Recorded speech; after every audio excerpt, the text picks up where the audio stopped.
I'm about to slap the shit out this kid. Hit him once. No, you did not. Hit him twice.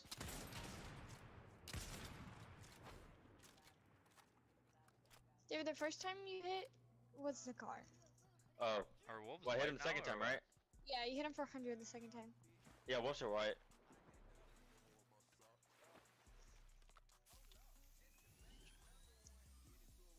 Eric the Goated invited you. Eric the Goated would like to join your party.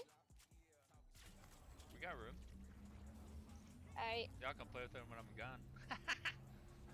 Ah. Because you're a loser and you're leaving us. Yeah. Yeah. Oh shit! What was that? Oh shit! Am I in the party with you? I don't think I'm in. Yeah, I am. Oh shit, I'm alive. And I'm dying to fire. Okay, thank you guys. We're all For dying. telling me that I was alive. Come on, boys. Y'all don't want to peek? Y'all have never seen my sniper shots. Bitches. Peek, bitch. That would have been your head.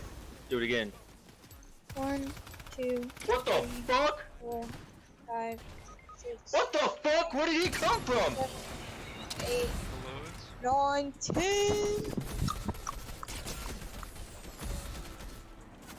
What do you mean 10? What are you counting? Oh my goodness, What do you dude. think I'm counting? I don't know. They're everywhere.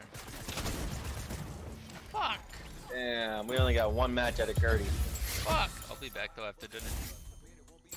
Better. Aight. Aight. Catch you in a minute. Peace. No. I'm gonna pull up this game. I'm gonna pull up this game. Oh, so you're gonna win, Curdy? No, I'm not gonna win. I'm gonna reboot y'all. Are you? Yeah, I am. What, Taylor? You Yeah. down her already? We all there, buddy. Hey, Eric.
Ukraine made it worse yet.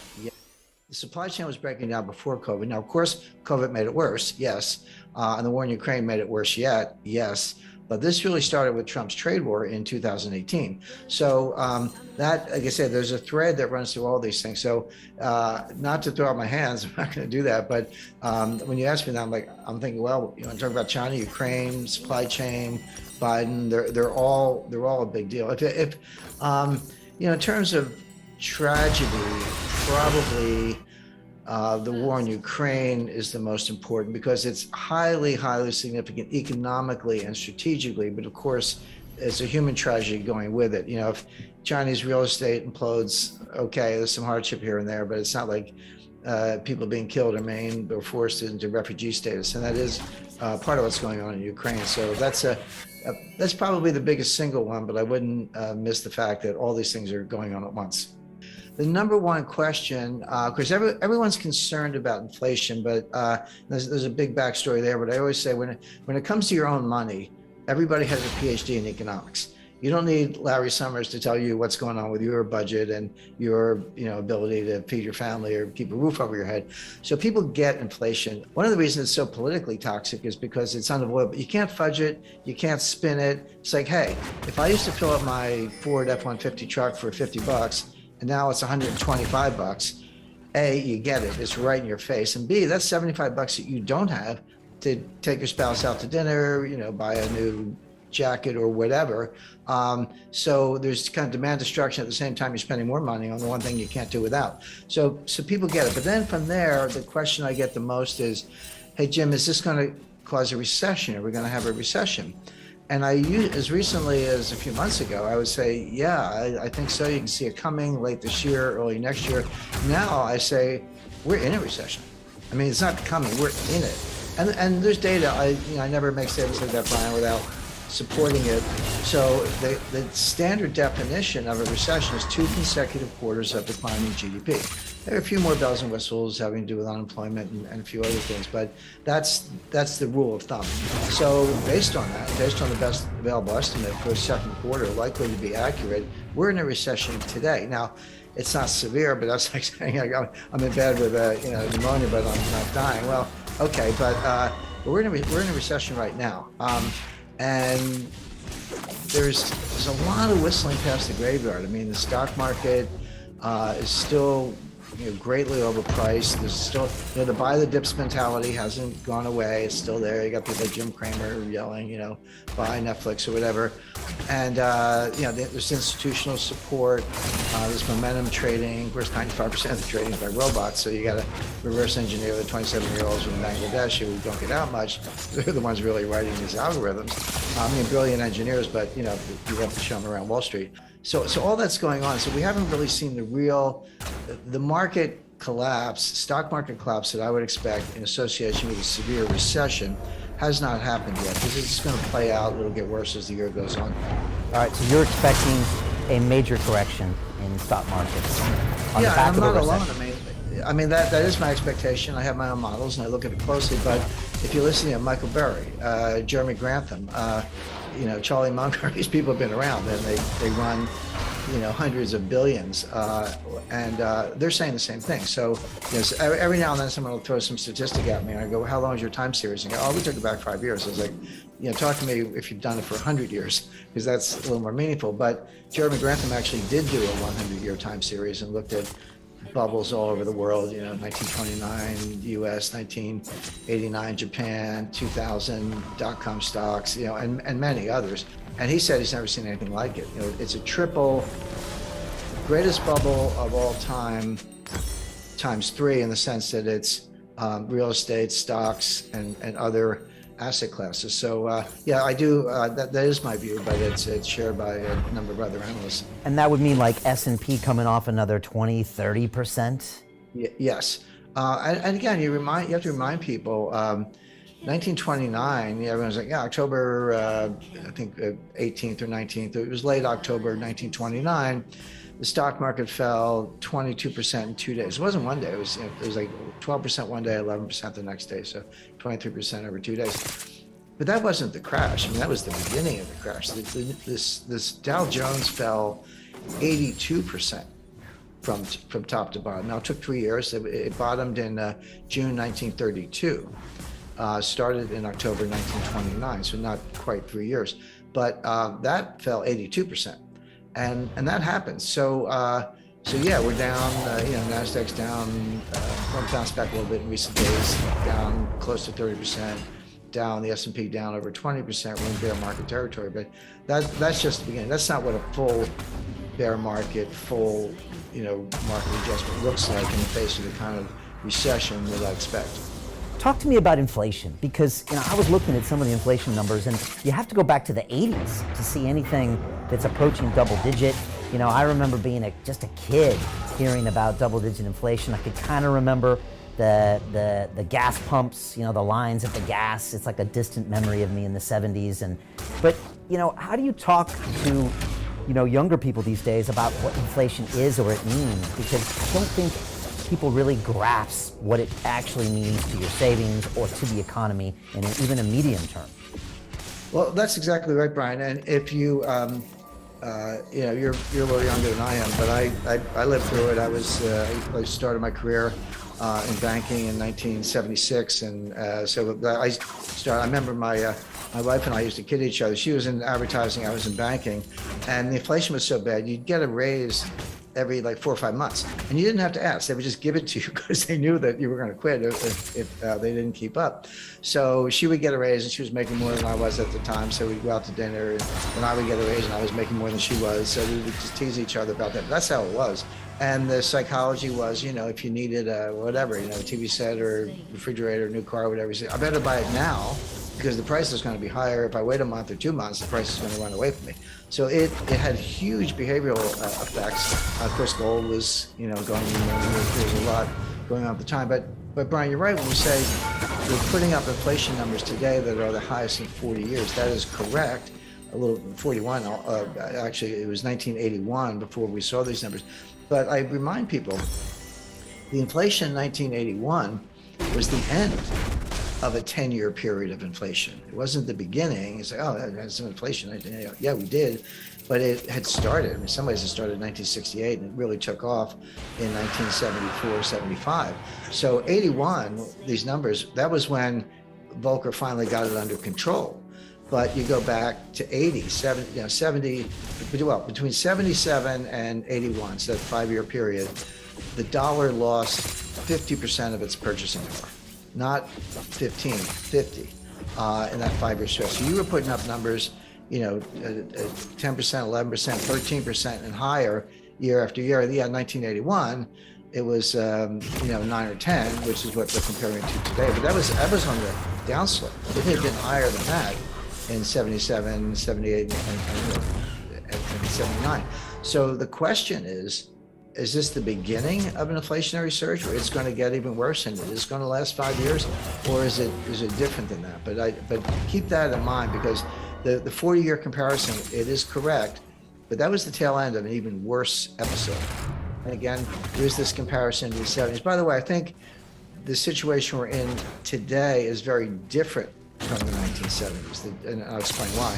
In the 70s, it was triggered from the supply side with first the Arab oil embargo in 1973 as a result of the 1973 Arab-Israeli war, and then the price tripled, but it went from $2 to $6. Okay, but percentage terms, that's a huge jump, but it was still $6, and then it got to 12, and then in 1979 you had the second oil embargo because of Iran and the Ayatollah and the revolution and the hostages and all that.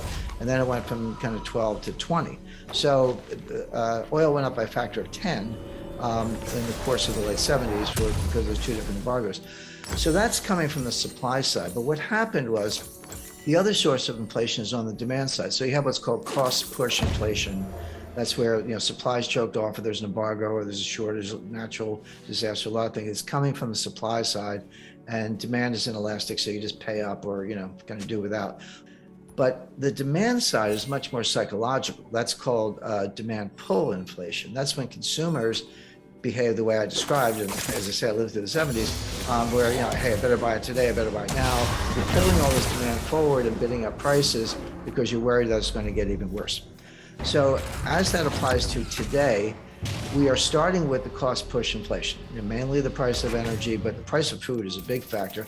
And of course, they're related. It's like, here's the energy, here's the food. Where do you think the food comes from? To get the food, you got to feed the pigs and cows. What do you feed them? You feed them corn. How do you get corn? Well, you grow it on a farm. You need nitrogen fertilizer. You need diesel on your tractors. You get the food. You got to put it in a truck to get it from point A to point B. That requires diesel. The higher the diesel price, the higher the cost of food because you're moving it by truck, etc. So these things, as I say, are linked. But food prices are going up substantially. And the two things you can't do without are gas in the car and food. So you have that cost push inflation. The price increases are real. It's causing real damage, but it's nothing to take.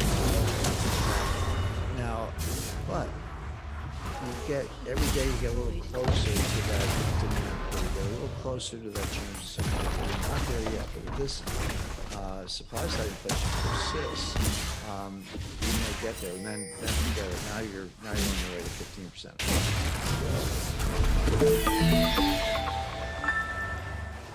Welcome to Wealth.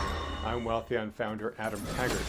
Thanks for joining us for part 2 of our interview between Stephanie Pomboy and Jim Rickards. If you haven't yet watched part 1 of Stephanie's discussion with Jim, in which she explains why he fears a recession and a liquidity crisis, similar to what we experienced in the 2008 global financial crisis, may lie ahead. Well then head over to our channel at youtube.com/wealthy and watch us there first. That's the context for the investment themes we discuss in this video. We'll also tell you how to claim the remaining 15% discount to register for the Wealthion online fall conference on Saturday, September 24th, which is coming up soon. So be sure to stick around for that. Okay, well, let's get started watching part 2 of Stephanie Pomboy's interview with Jim Rickards. Which kind of brings us to the question of if the destruction is going to be so much greater.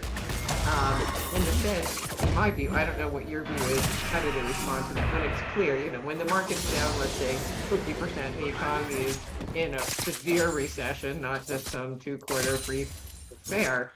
I presume the Fed will then pivot. Or what is your view? It seemed to me like they not only pivot, but they are going to have to print more money than we've ever seen before.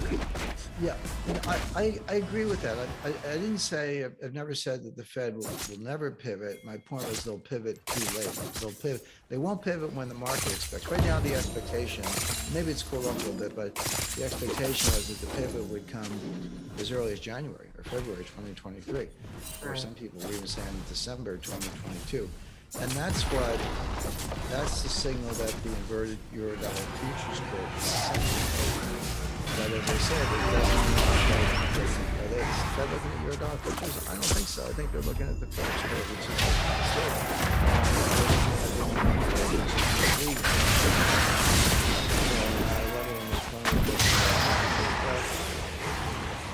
is wages were up 5%.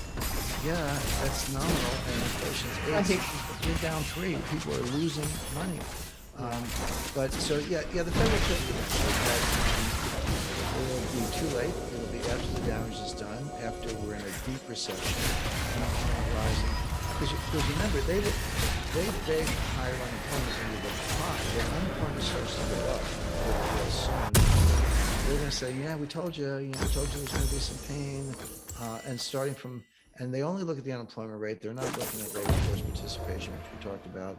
So if unemployment goes from 3.5 to 4, 4.25, 4.5, that is not going to be enough to dissuade the Fed. That's not going to get them to stop raising rates because they're only worried about inflation.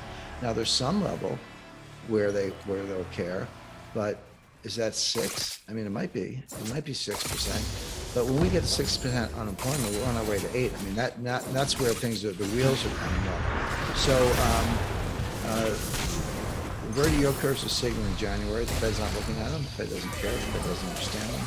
The Fed it's got one goal in mind, which is to kill inflation. Good luck, starting at 8. And by the way, we haven't even talked about the fact that this inflation is cost push. It's coming from the supply side, which is completely different than demand side. I lived through the 70s. it started as cost push with the Arab oil embargo and quadrupling oil prices, but it flipped into demand, what's called demand pull, which was, that's a little more like too much money chasing too few goods in the late 70s. So we had both, but we had them sequentially. Right now, we only have cost push. We have supply shocks. By the way, I'm shameless about plugging my new book that's sold out. But my book is coming November 29th is the publication date. It's available to pre-order. But it's a book.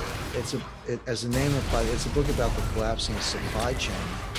But it has chapters on inflation, 3 chapters on the supply chain, and then inflation, and then talks about deflation, which we haven't even talked about that, but they may be the real danger. But and I wrote most of it. It's very fresh because I've been able to update it. But I wrote most of it. Finished it kind of around the end of February. People go, Jim, you finished the book in February. How come it's not coming out until November? And I said, well, my book about the supply chain is being held up by the supply chain. Because seriously, there's no paper. Wow. The paper comes from Finland. My literary agent said, Jim, I have an author whose book is printed, but done, but they can't ship it because there's no cardboard for the boxes. And then you got truck drivers, ink delays. I mean, seriously, the printing and publishing supply chain is broken down. But it'll be out in November. But I talked about this. But here's the so right now, the inflation is coming from the supply side. It's coming from energy price increases, which are obvious, shortages. And the problem in Europe, I wrote the other day, I said there comes a time when the price doesn't matter because you can't get the energy at any price, where it's actually, there actually isn't any. Bid whatever you want, but there just isn't any. And Europe's getting close to that point. But as far as monetary policy is concerned, the Fed doesn't drill for oil. Fed doesn't drive a truck. Fed doesn't plow farms and pick corn and all that stuff. They can't do anything about it. What they can do is destroy demand, but because it's not coming from the demand side, you've got to do like twice as much destruction to really cool off the supply side. So, and as I say, in the 70s, it did flip. And again, going back to the narrative thing, where demand pull inflation is scary because the name comes on the fact that you're pulling demand forward. And I remember in the 70s, if you wanted a new car or refrigerator, you said to yourself, I better go buy it now because it's going to be more expensive 3 months from now or 6 months. It's going to cost me a lot if I wait. That is not true today. That has not kicked in. The inflationary expectations are not up that much. People are feeling the price increases. Real CPI. There's no doubt about that. But people have tended to say, yeah, that's really bad. And if I get the demand for gasoline is kind of inelastic if you got to go to work or drive your pickup truck or whatever. But the way people afford it is they say, well, we're not going out for dinner this weekend. I'm not going to buy a new winter wardrobe or I'm not going to take a vacation. So you do destroy demand in other sectors, more elastic sectors than oil, than gas and diesel. But the price increases are real. It's causing real damage, but it's nothing that they can do anything about. Now, but every day you get a little closer to that demand pull. You get a little closer to that change in psychology. We're not there yet, but if this supply side inflation persists, we may get there, and then forget it. Now you're on your way to 15% inflation. Yeah, that unique nature of the inflation is why I've been so incredibly bearish on corporate profits, because they have no choice but to pay those inputs as well as, in terms of filling up your gas tank. Consumers, their ability to pass them on to consumers who have real incomes that are negative, is limited. So it would just seem like the worst possible combination for margins. And yet I look every Friday at the update for analyst estimates for S&P earnings, and they're still not only positive, but consumer discretionary earnings, they forecast up 16% this year. I'm just trying to figure out where do they get those numbers from? Well, here's another irony. Having just resurfaced from a deep dive in the supply chain, there's something called the bullet effect. But so go back to last November, and the shelves were empty. Not every single shelf in every single store, but selectively. Where's the paper towels? Where's the hot sauce or whatever? And you just couldn't get stuff. And that's still true. It's moving around a little bit. It's going from like, cream cheese for cheesecakes to baby formula, which is much more serious, but you still can't get the baby formula. So what did retailers and what did distributors do and wholesalers? Well, they said, I'll triple my order. Right. Because I can't get any, or I can't get enough, so I'll triple my order. Well, now all of a sudden, some of the bottlenecks are being relieved. The triple shipments are showing up, but the demand has collapsed for reasons we've discussed. So now the warehouses have gone from empty to being full to the rafters, but you can't sell the stuff because the economy's slowing down. So what do? You cut prices a lot. And first of all, you don't order anymore. So that feeds back to the factory level. So shutting down the factories, we're seeing that in China. But it's very expensive to maintain inventory because you got to finance it. And interest rates are going up. We talked about that. So what you do is you cut prices. So tell me what that does for retail margins. Well, and the interesting thing is in the first 2 quarters that we had negative GDP, we had this massive inventory overhang, and it's barely come down because demand has been destroyed so much. So they're trying to cut prices and move this inventory. There's still a mountain of inventory out there that has yet to start to, hit those margins, which will happen, I guess, in the second half. Right. But I mean, now I feel like we're getting extremely deep into the bear cave at this point. But you've been so great. It's been an hour, and I could go on for 5 more. And before we wrap, I really wanted to touch on this because I saw one of your videos about this potential for the central bank digital currency and this order that Biden, this executive order. And can you talk a little bit about that? Because it's absolutely terrifying to me. If what we talked about up to this point wasn't busy enough, I guess people will lose sleep after this. But can you give a brief synopsis of what you see coming there? Do you think it's really going to happen, I guess, with this? I put differently, Steph. I would say not only is it really going to happen, it's happening. So I have a lot of forecasts and some people roll their eyes like, oh, Jim, interesting, but it's never going to happen. Like, no, it's happening, and you can document it. So, so central bank digital currency is not a cryptocurrency. It's issued by a central bank. It's not going to be on the blockchain. Could be, but it's not. It's going to be. It has to be a ledger. But basically, a digital dollar, central bank digital currency, a digital dollar is still a dollar. A digital euro is still a euro. A digital yuan is still a yuan. So it's not really a new currency. It is a new payment channel. It is a new way of distributing the currency. And by the way, the rollout of the central bank digital currency, and this just to kind of answer your question on the executive order, China's gone close to ahead. China already has one that's in the pilot for the United States. If you were at the Winter Olympics in last January or February rather, you had to buy your tickets and your meals with the QR code on your iPhone, which was this digital yuan. And Europe is not quite there yet, but they're moving very fast. The U.S. was taking their time. That was conservative. They had a joint research budget with MIT. They got, we can see currencies coming, the global dollar, and we want to take our time. That changed with that executive order. This is now up in the first video. This has been accelerated because the Fed sees the horses leaving the barn, so to speak, and they want to get their digital dollar out very quickly. Now, this goes hand in hand with the elimination of cash. Kind of a separate subject, but our friend Ken Rogoff, The Curse of Cash, just get that book and read it because there's the manifesto for getting rid of cash. What do they have to do with each other? Well, when you have a central bank digital currency, and by the way, just for bank stock investors or maybe MasterCard, you can disintermediate the entire banking system with a digital currency. So the way right now, I go to buy, I bought a candy bar in an airport yesterday. I used a credit card. Well, so I'm the customer, buy the candy bar, pay for the credit card. The retailer has a receivable. and there's a factor called the merchant acquirer. Merchant acquirer bundles up all these receivables from retailers in the hundreds of millions. So they buy them, retailer gets paid.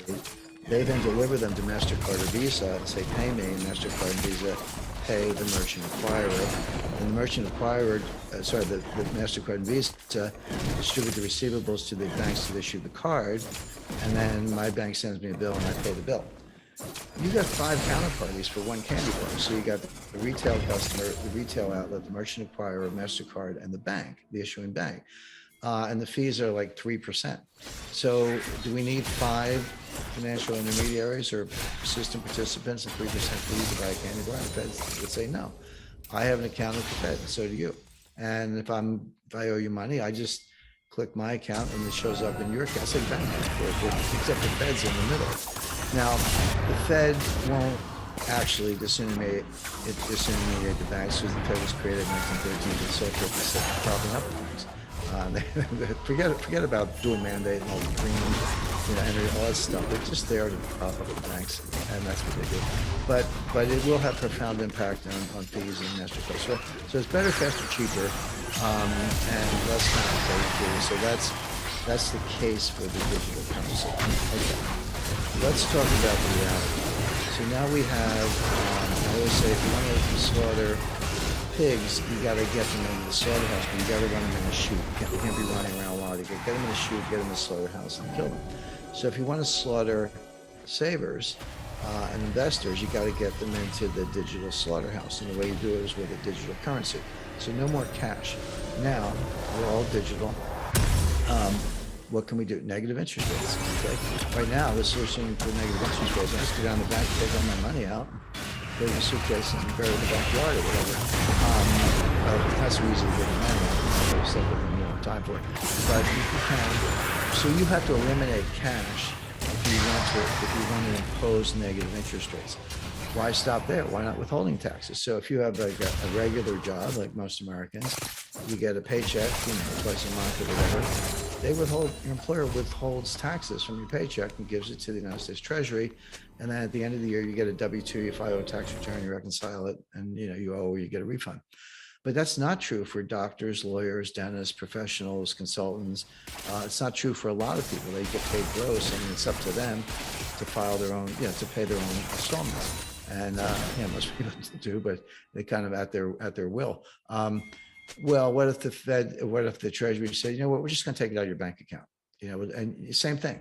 We're just going to take it out of your bank account, send you a new form of, CBDG, CBDC, central bank digital currency 1099, with the amount we took out of your account.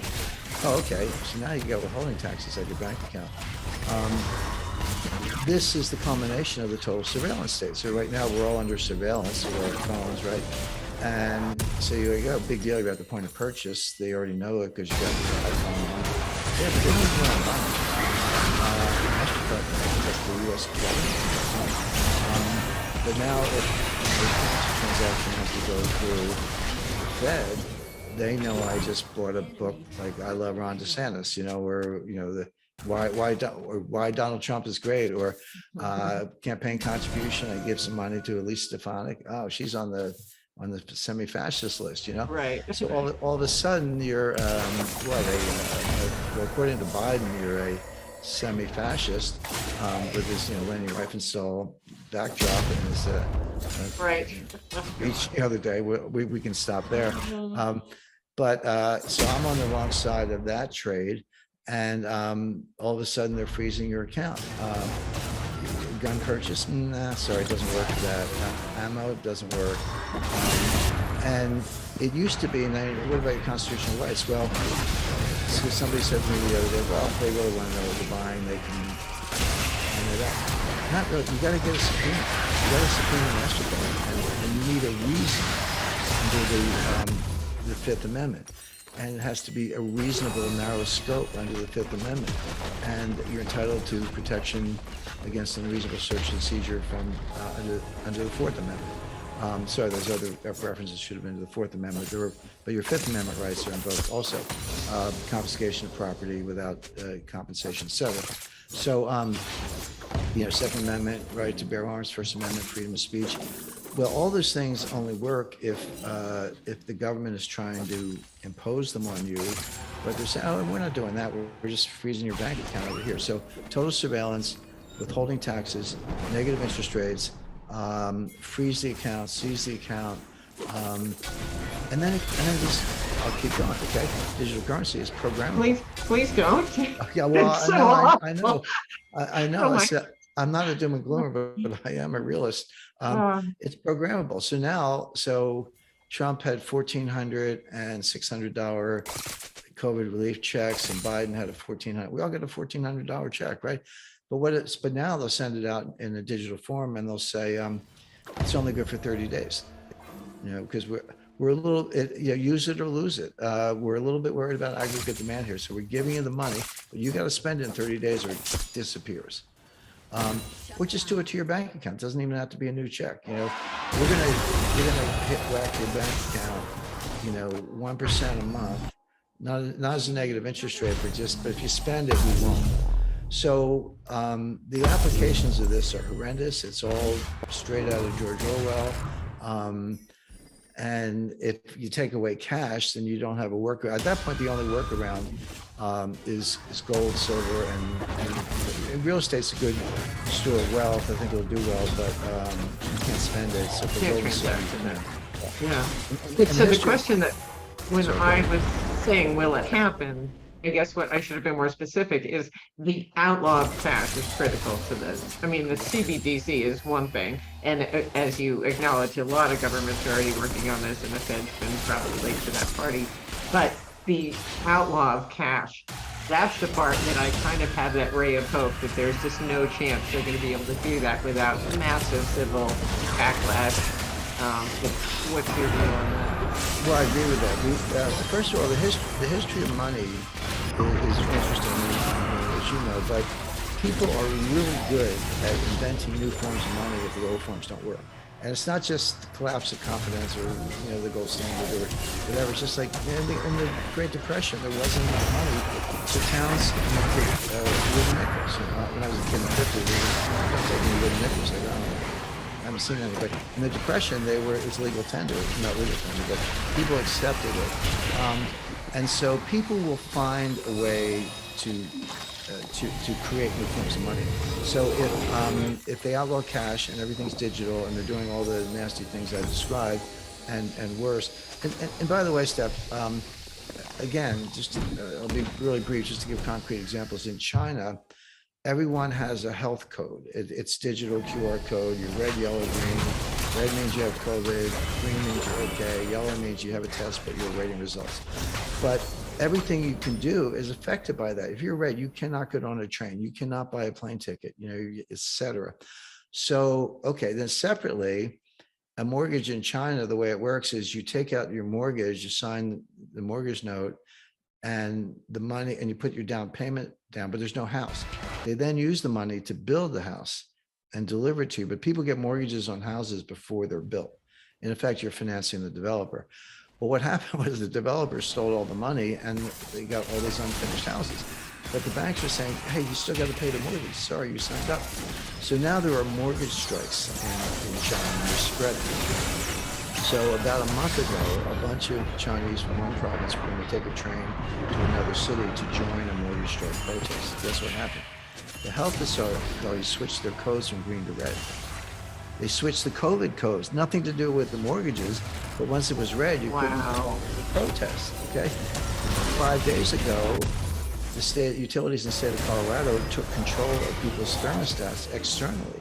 And I got one, I feel like smashing it with a sledgehammer, but I like the analog dials, but people go, I got this wonderful digital thermostat. I can be in my vacation house and go home and I can set the temperature of the comfortable from 200 miles away. I was like, yeah, if you can do it, somebody else can do it. That's the point. And this is the Internet of Things, but the Internet of fascist things.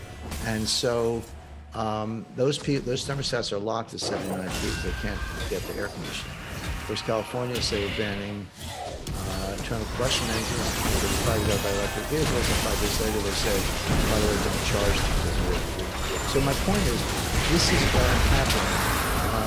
I rented a car the other day. I was doing some filming, and on the Baltimore-Washington Expressway, 295. And I drive a certain way. The car's got a governor. It's a Ford, I think an Escort or something, like a small SUV. And there's a light flashing. You should reach maximum speed. And I said, "That's what you think. Watch this." And it didn't. I floored it, and put 2 hands on it, and it wouldn't go over 80. So I had a robotic governor in my car. I was like, okay, but it's dangerous. You're merging guys with 78 when they get ahead of them. But this is happening, and it's happening to money, and it will. This is the secret hidden agenda of the digital currency. It's all true. I can give you concrete examples. It converges, as you described, with the elimination of cash. Get ready. And we can only hope that we can maybe get some new politicians or find ways to resist. Say amen. Let's hope. There has to be some hope out there on the horizon. I agree. Jim, you've been fantastic. I have so enjoyed this. Again, I could go on for days, but you and I will have to catch up offline at some point, and we can exchange growls. But you've been really a trooper to go through this with me, and I greatly appreciate it. And for all of you who have been watching this and enjoyed it, Adam would love it if you would hit the like button and subscribe to future videos like this. And hopefully we'll get Jim back and he can regale us with more astonishing tales of doom. I love it. Have a great weekend, Jim. Thank you so much. Thanks, Steph. You too. Well, all right. Now's the time in the program where we bring in the lead partners from New Harbor Financial, one of the endorsed financial advisory firms by Wealthion, to both react to what Jim and Stephanie just discussed, as well as talk about what the markets have been up to since last week. I'm joined as usual by lead partners Mike Preston and John Lodra. Guys, thanks so much for joining me today. Well, let's dive right in. Jim had a lot to say. So let's see. John, why don't we start with you and then we'll come to you, Mike. Hi, Adam. Good to be with you again. Really enjoyed having two really rock stars and very well-known commentators come together in your absence, Adam. Stephanie is fabulous. My only wish is that we could have gotten more of her insight, because she was interviewing a very insightful and very experienced guest in Jim Rickards. I had forgotten that he was at Long-Term Capital Management and was very much playing a central role there in negotiating the rescue of long-term capital management by the Federal Reserve in 1998. And for those, I know that's ancient history. My oldest son was born in 1998, and that makes me feel real old because he's a young man now. But that, in many ways, people credit as the genie out of the bottle in terms of the Fed coming to the rescue of the financial system, and you might even say the inception of the modern age of moral hazard by bailouts and things like that, because long-term capital management was a very high-profile hedge fund at the time, literally staffed by the smartest guys on the planet, the financial planet anyways, several PhD and Nobel laureates, and they had all the best models that were as bright as could be, and yet it couldn't keep them from imploding because their models got it wrong.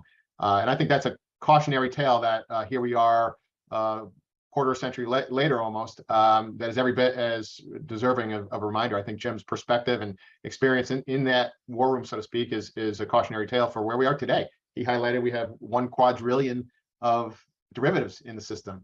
Lots of models underlying those derivatives. Lots of models that are saying, just like subprime debt was rated AAA and safe for investors, a lot of assumptions built on models there in our modern financial system that when we talk, and many of your guests talk about, the Fed will likely continue to raise rates to address inflation until something breaks.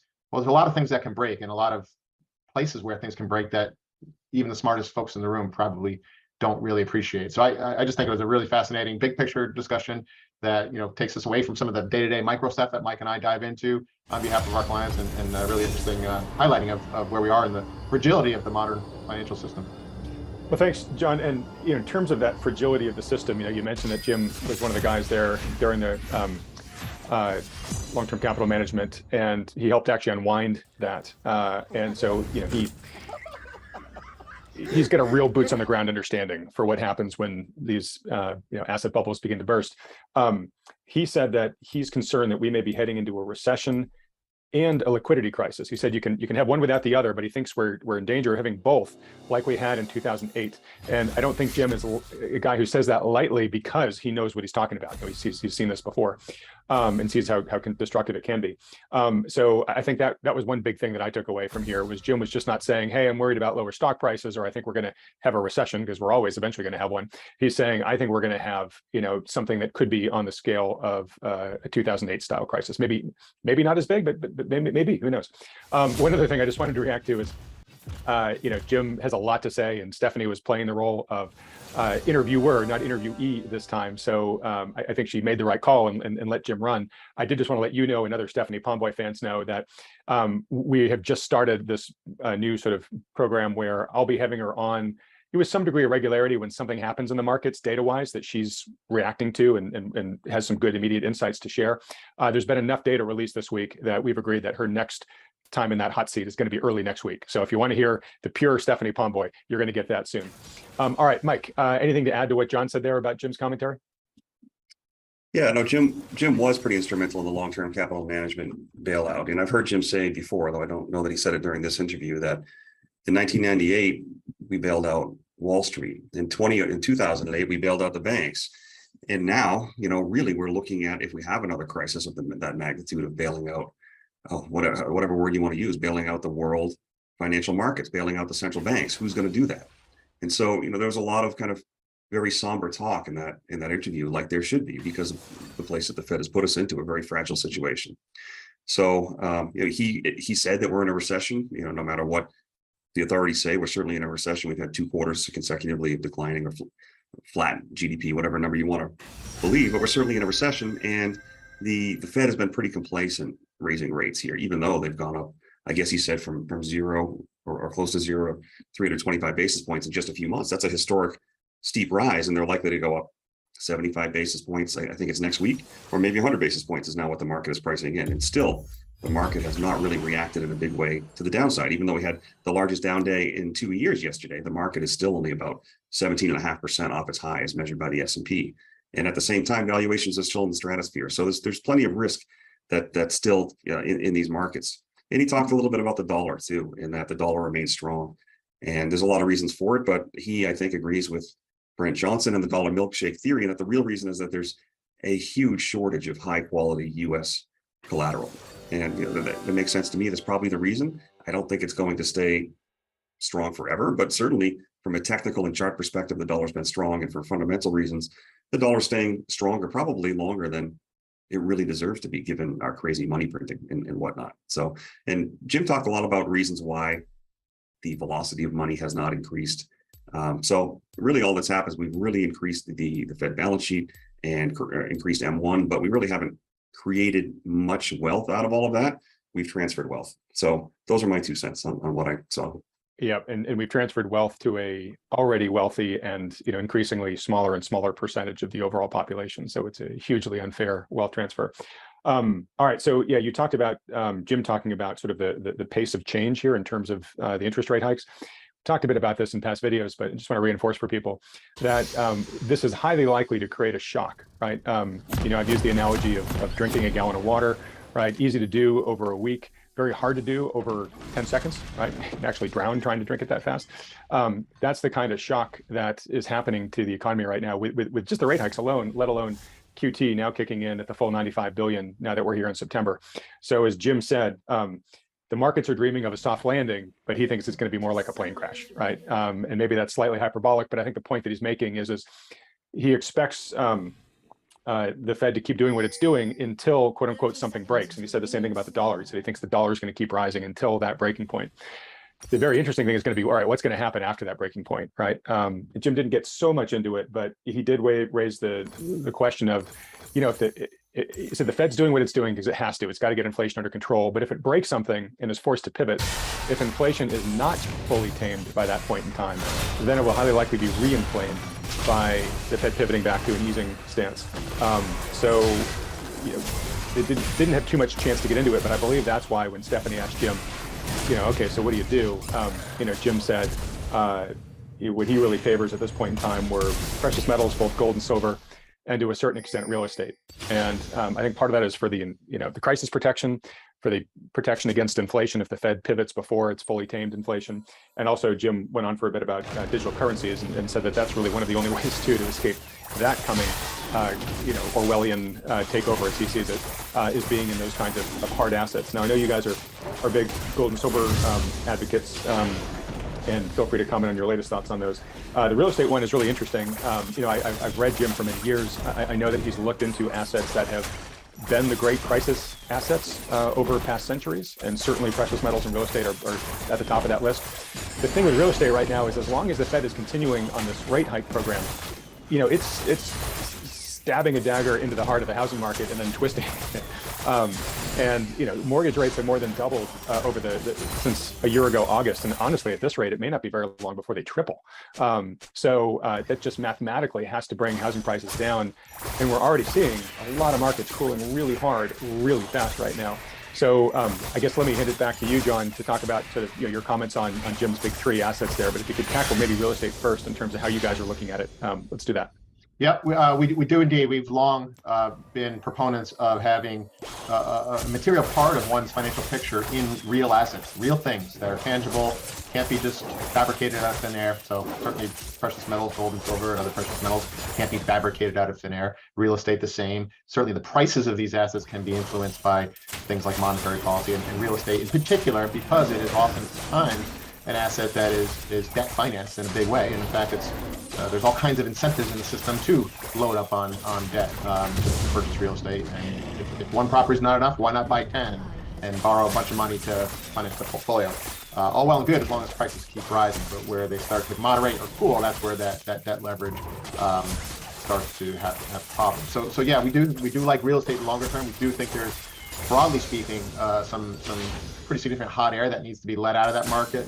We did an earlier live Q&A with you today, Adam, and Mike, commented that we probably take a guess, maybe think 20 or 30% downside in the housing market. I think that's pretty reasonable guess forecast. Where anybody guess as to what it really will be, but that's on the order of magnitude that we think is pretty logically in store for pullback in prices. Just anecdotally, I one of the metrics I unscientifically like to use is many folks, myself included, get inundated with letters from real estate agents.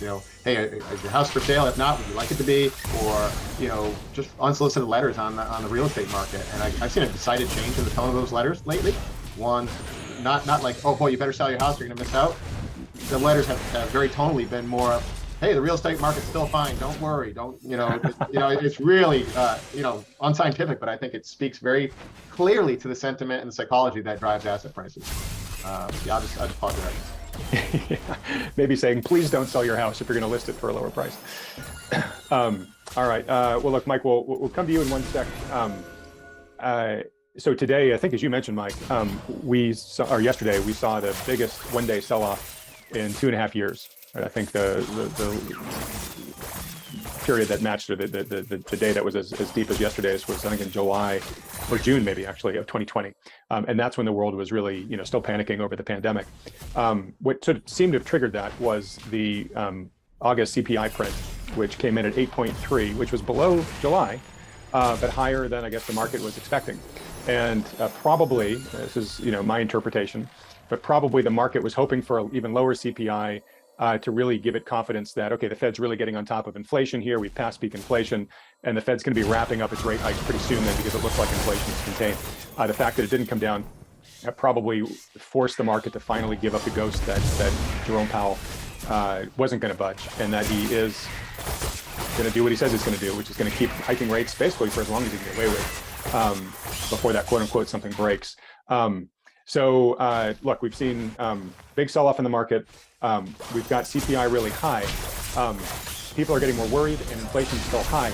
Man, you would think that would be a great environment for the precious metals, and yet they're just not still catching much of a bid at this point. You got any perspective on that? I believe you're coming to me for that question, Adam. Yeah, it has been disappointing. Everything took off in 2021, a blow off up and everything except for gold and silver, and that's been a bit concerning. I don't really have a good answer for that, and I'm not sure that I actually caught Jim with hearing Jim with an explanation. for that either, other than it has just been dollar strength. It's been fighting dollar strength. The U.S. dollar is up 15% this year. You know, and gold is sitting here at about 1710, 1720, just above its critical support zone of 1680 or so. So to me, the technicals still look intact, although it's been somewhat marginal, honestly, particularly year to date, and just kind of hanging in there, languishing. We still think that gold and silver are going to hang in there, even if the S&P were to take a big dive down. Maybe we would see another $100 or so downside in gold, but even so, we think it would be the first thing to recover. Can't really explain. I don't have a good technical reason for why the precious metals were left out of the everything rally last year. Yeah, I really don't. All right. Well, look, for those that are own them, thinking of owning them from all the times we've discussed it and other guests have discussed it on here. I think last time we talked to Mike, you'd said that, hey, if anything, just sort of look at this as a good accumulation period. I was interviewing Mike Maloney the other day from goldsilver.com, and he was basically thanking, the whatever forces were bringing these lower prices down to say, hey, phenomenal time to be doing your dollar cost averaging. Hopefully that proves to be the case. One of the reasons why I bring this up is because, gold tends to thrive in crises, right? It's a bit of a crisis trade, safe haven trade. And when we were talking in the live Q&A that you referenced earlier, you guys and Mike Leibowitz just rattled off a very long laundry list of reasons to be concerned about what's going on in the economy right now, right? And we didn't really even get much onto the energy side of things, but we've got a full-blown energy crisis going on worldwide, particularly in Europe, right? So there's so many factors to that that we don't know how they're going to play out here.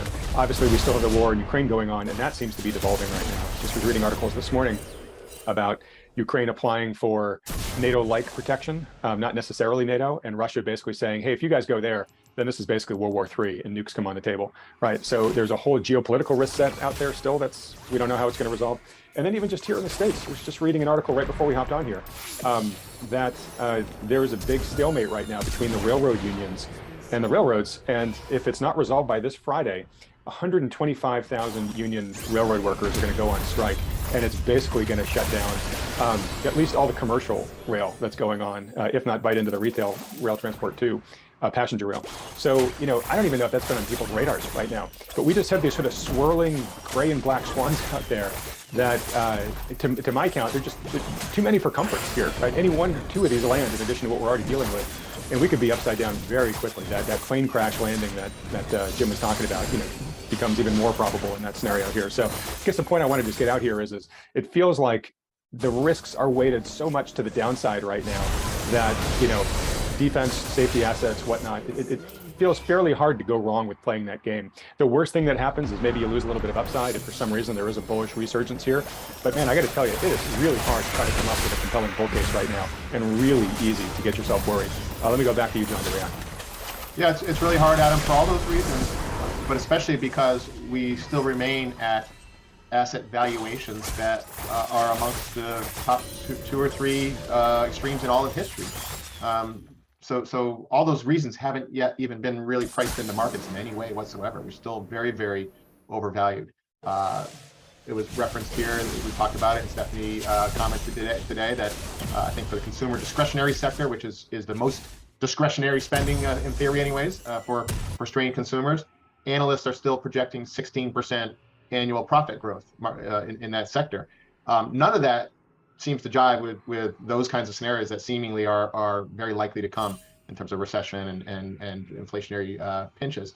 So we have a market that's still grossly overvalued relative to almost all history.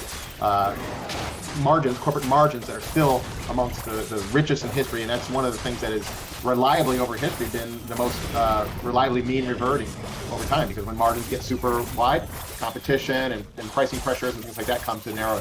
We have a perfectly priced market going headlong into a economic situation that seems almost certain to become increasingly concerning. All right, thanks. And hey, I just want to underscore real quickly for viewers too. So as has come up in many of the recent videos we've done here, the financial advisors like John and Mike that we've had on, the experts like Jim Rickards and a number of others have all underscored that this is a really tricky time to try to figure out what's going to happen next, because there's so much uncertainty swirling out there, as I listed earlier. And so, for those of you watching, I know that the number one question on your minds is, well, then what do we do, right? How do we protect our wealth through such a, an obscure and darkening, forward path as it seems like we have here?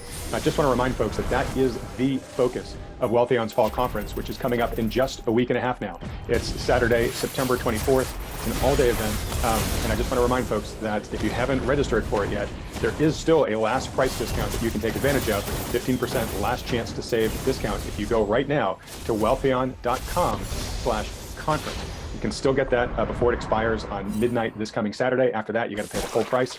And just for folks that aren't familiar with the amazing faculty we have there, we've got Lacey Hunt, Lynn Alden, Matt Taibbi, Grant Williams, Stephanie Pomboy, Alf Peccatiello. We've got Nick Gurley. We've got Nick Gurley. We've got Doomberg. We've got Brent Johnson. We've got Rick Rule. We've got Mike Maloney, Jeff Clark. We've got the guys from New Harbor. We've got Lance from Real Investment Advisors. There's going to be a ton of interactive Q&A there as well, probably more than we've actually ever had before at our conferences. So lots of opportunities for you to actually ask your questions directly of these great speakers. So anyways, just hammering this home because it's only a week and a half away, and I want to make sure as many people as possible get that that discount. So go to wealthion.com/conference. All right, Mike Preston, coming to you now. So as we begin to wrap up here, I know you guys are on the phones every day with clients and with prospects trying to make sense of all this. What's sort of your parting advice for people, that are wrestling with that question I just mentioned earlier, given the basis of your discussions? What kind of counsel are you offering right now? For a lot of years, Adam, there's been this narrative, this saying in Wall Street that there is no alternatives to overpriced stocks because cash was yielding zero and there was nowhere else to go. Here, at the top, or probably what is past the top of the largest bubble in our lifetimes, there's finally an alternative. Short-term cash, three-month treasury bills are paying over 3%, 3.2% or so, roughly when I last looked this afternoon. So number one bit of advice would be to sell down your exposure. The old 60-40 portfolio is probably not going to fare well throughout the next couple of years. We think we're in the very beginning of a true bear market, a large bear market. I mean, the indexes are probably going to surprise to the downside. And like other bear markets throughout history, they don't usually just correct the fair value. They usually overshoot. We can't predict what this is going to look like. But we can say this Fed put that we talked earlier today in the live Q&A about potentially going away. And I think it was actually Danielle DiMartino Booth that said that recently, that Powell is likely wanting to erase from investors' minds this idea of a Fed put. It's going to take a lot of pain to do that. And the valuations are extreme and very rich, like John just said. It's going to take a lot of downside action to bring all of the excesses out of this market. I think mathematically, if you believe in history and you look at statistically reliable methods of valuation or measures of valuation, that we can expect to make no money in the S&P 500 from current levels if you were to invest in them today or stay invested in them today. So reduce your allocations to stocks, 30% or less, in my opinion. Certainly if you're 60, 70, 80% invested, become less invested in stocks and take that money and put it into short-term treasury bills. Or I think like Michael said from RIA on the earlier Q&A, look at something like an ETF even, maybe VIL or something similar that invests in treasury bills. You can get close to 3% on short-term money now. It's not hard. So we presently hold a large amount of cash. We're waiting for better opportunities. We have roughly 50% cash and cash equivalents right now, looking for better times to invest. So number one, reduce allocations to stocks, hold some cash, get ready to buy what are likely to be better prices in the next year or two, both in the stock market and the real estate market for that matter. And if you don't have exposure to gold and silver, it's a fantastic time, in our opinion, to do that. 5 or 10% of your investable assets could be or should be invested in gold and silver, in our opinion. All right, it's great counsel, Mike, and just your point about how much short-term T-bills are yielding right now. On our earlier Q&A, I took a minute to rant against how, even though the Fed funds rate is now 2.25 to 2.5, and it's going up above 3 within a month likely. The banks are still yielding, 0.01, 0.05, on savings accounts. I mean, they're literally still paying nothing on money that you have in a savings account in the bank. Of course, if you want to borrow from them, especially if you've got a credit card from them, they're willing to charge you exorbitant rates. I think the average credit card interest has hit a record high now of about 18% or so on average. So it's just criminal what they're doing. Well, hey, look, if you've got money in a bank, and let's say you want to keep it, that powder nice and dry, Well, you can just open a Treasury Direct account and you can just put, you know, you can basically just do a sweep where you say, okay, look, I'm going to put that cash in a Treasury Direct 3-month T-bill. And, you know, you can either have Treasury Direct continue to roll that over until you want it back. And whenever you do, you just say, okay, the next time this 3-month renewal window comes up, Treasury Direct, don't renew it, just deposit the funds back into my bank account. It's super easy. It takes you literally minutes to set that up, folks. It's way better than earning zero. So anyways, just a little tip there. John, I'll let you have the last word as we conclude here. Yeah, Adam, just one little more feather of anger I can throw. You talked about the banks lending out at you know, paying out interest on deposits at essentially zero and happy to lend it out at now much higher lending rates. The other really angering part of that story is banks that are parking the excess reserves at the Federal Reserve and not lending them out. They're getting paid a healthy what's called interest on excess reserves, IOER. And the Fed purposely has set this up to incent the banks to put those reserves on park at the Fed. So these are dollars, these are payments to the banks, private banks, I'll remind you, that would otherwise be remitted to the U.S. Treasury to defray the tax load that we taxpayers all have to pay. So many folks aren't even, maybe even politicians who are in charge with overseeing this whole thing, aren't even aware of this. It's really egregious that banks are paying nothing and they're getting paid a healthy rate, free money essentially. Yeah, it's a spread is free money for them.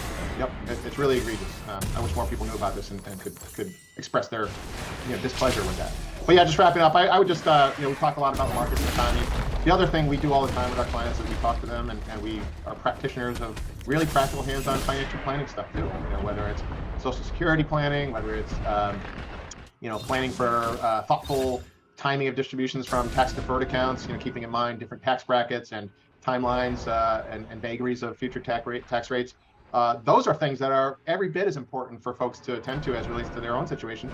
And these are things you can control. A lot of things we talk about in terms of markets being overvalued and distorted, we can't control. That's out of our control and your control and our client's control. But there are things you can control. You can, de-lever your own balance sheet, refinance debt, although that train kind of left the station with the rising interest rates. So you can pay down debt, simplify your life. You can find ways to save by going out to eat less, or maybe saving on commute time because you can work remotely. A whole bunch of things that I just want to remind folks: when you feel helpless or taken by the system, just remember there are lots of things you can do, and we can certainly help you as it is the financial matter.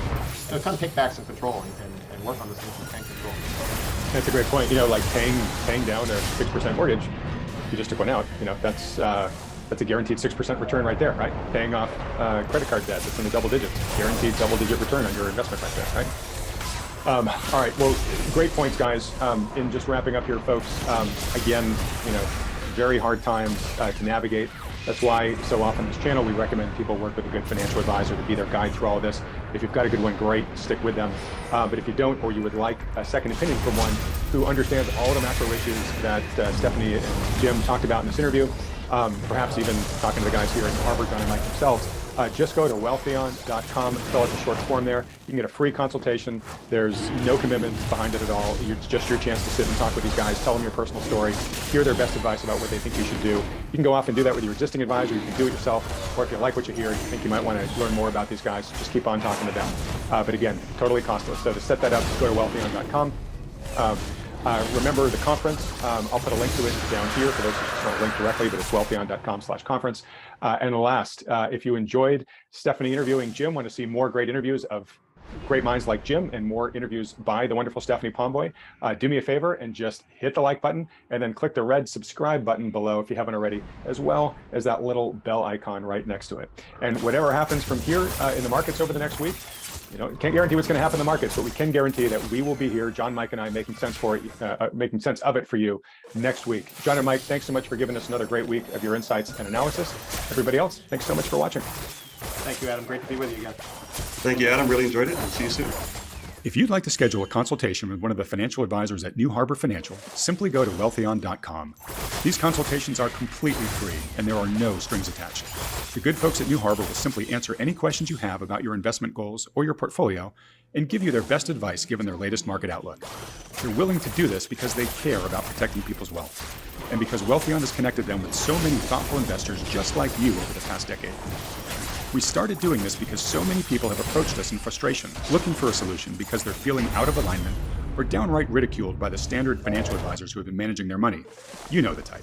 The kind that just pushes all of your money into the market, scoffs at the idea of owning gold, and when you bring up concerns about the market's sky-high valuations, they say, don't worry, the market will always take care of you. For many of the reasons discussed in today's video, we think this is one of the most challenging and treacherous times in history for investing.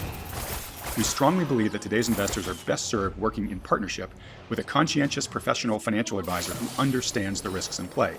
Now, we're agnostic which professional advisor you work with, as long as they're good. If you're already working with one, that's fantastic. Stick with them. But if you don't, or are having trouble finding one you respect or trust, then consider talking to John and Mike and the team at New Harbor. Now, for those about to ask, yes, there's a business relationship between Wealthion and New Harbor, which we've put in place to make sure everything is handled according to SEC regulations. All the details on this are clearly provided on the wealthion.com website. Also, it's important to note that New Harbor is able to work with U.S. citizens, green card holders, and those with existing assets in the USA. But for regulatory reasons, they aren't able to take on non-U.S. clients. All right, with all that said, if you'd like some insight and guidance on how to protect your wealth during this unprecedented time in the markets, go to wealthion.com to schedule your free consultation with the good folks at New Harbor. Thanks for watching.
Attention gamers.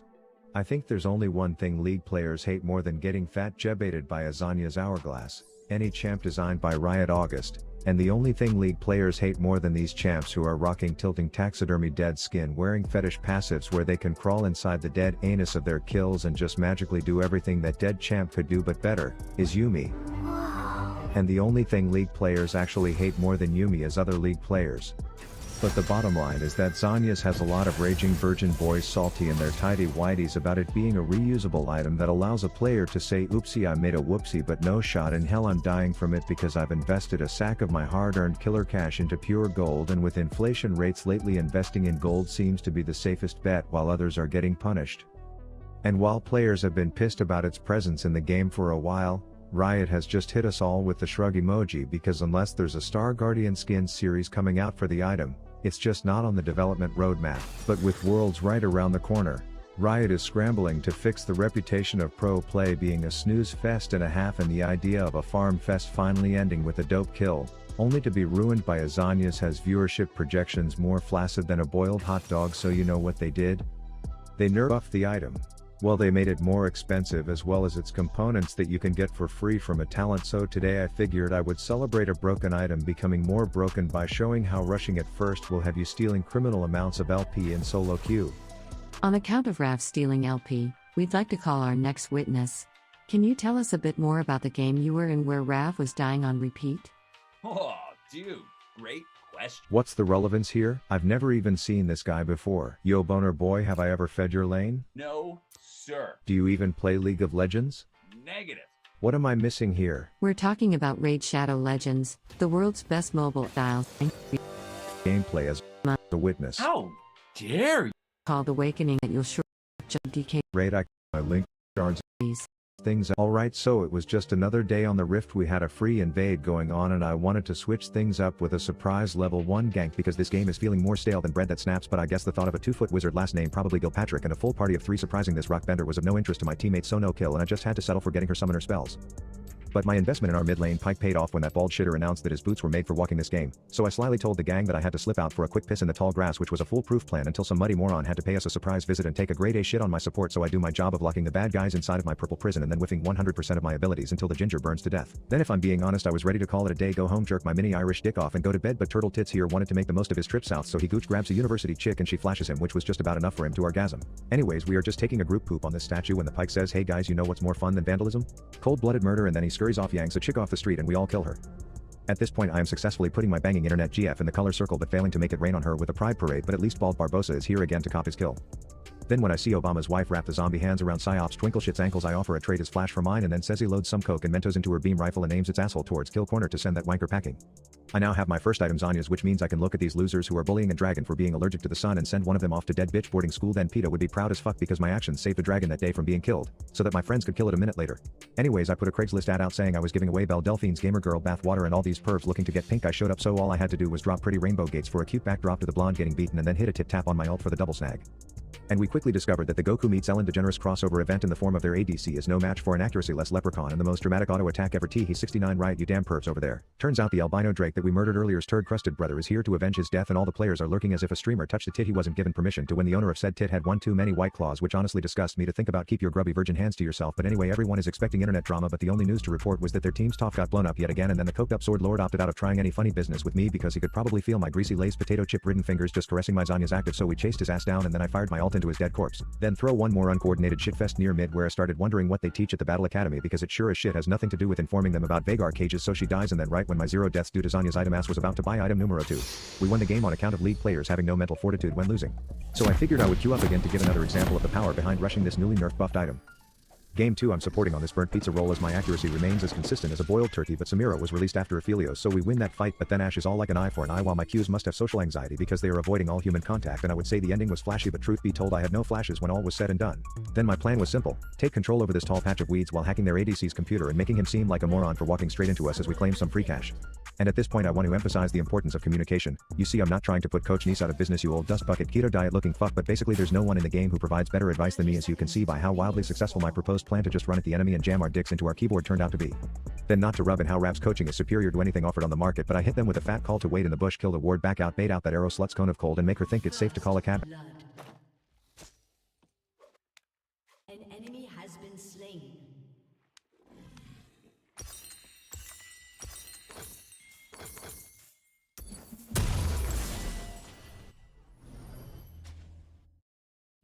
Minions have spawned.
An enemy has been slain.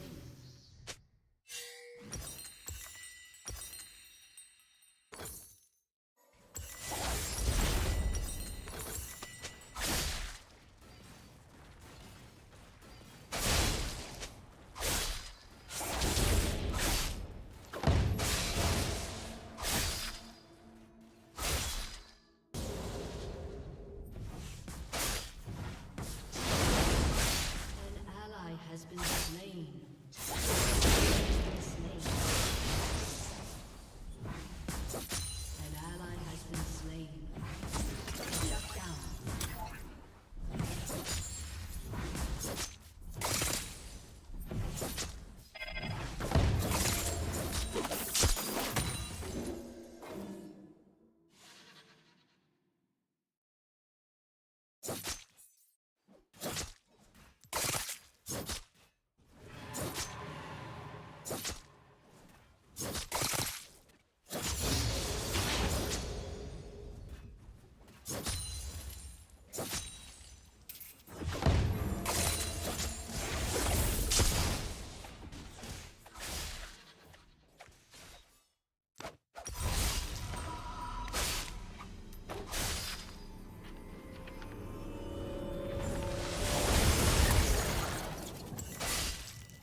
Shut down. An enemy has been slain.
An enemy has been slain.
An enemy has been slain.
has destroyed a turret.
o se dice no.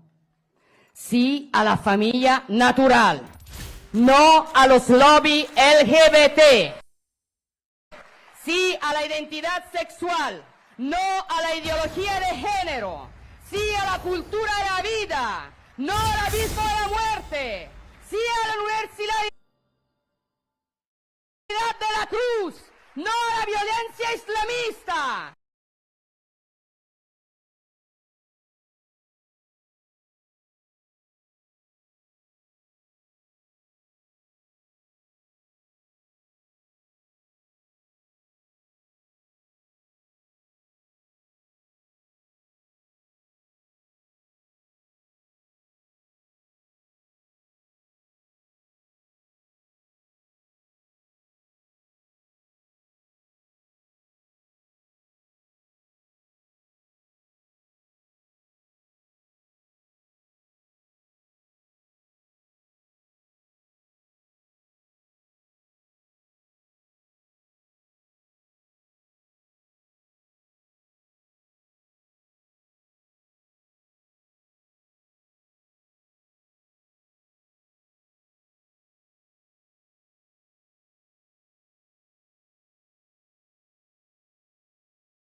to Summoner's Rift.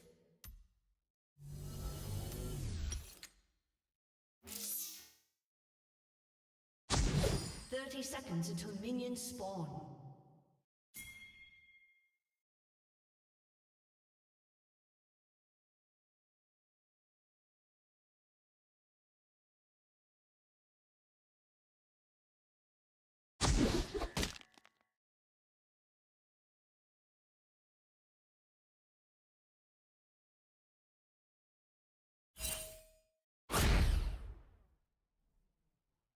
Minions have spawned.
First blood.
Slain.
destroyed a turret.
The entire housing market is about to collapse.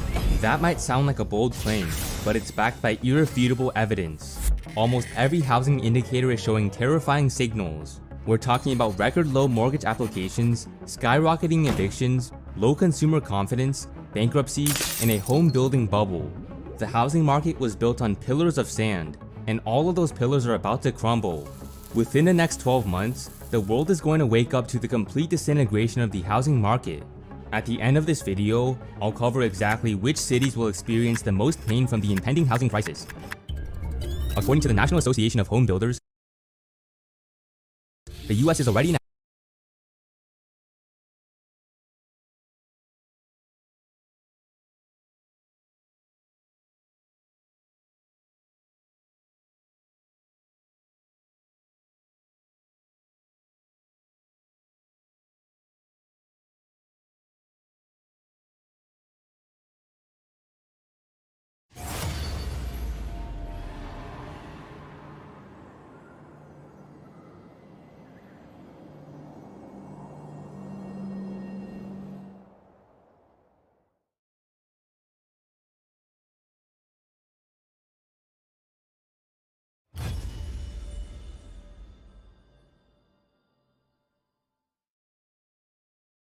housing recession. Because of the massive appreciation of home prices in the past decade, home building has taken off in a bubble-like fashion. New privately owned houses under construction are at an all-time high. That's right, an all-time high. Over 1.6 million housing units are under construction, which is 12.5% higher than that of the 2008 housing bubble.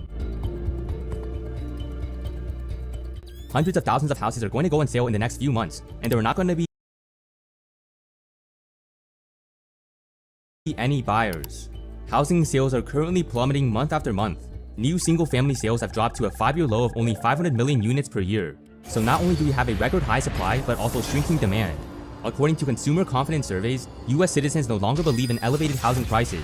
The Wells Fargo index has dropped for 8 consecutive months to just 49 out of 100. That's a frightening trend that puts housing confidence on track to levels similar to the 2008 recession.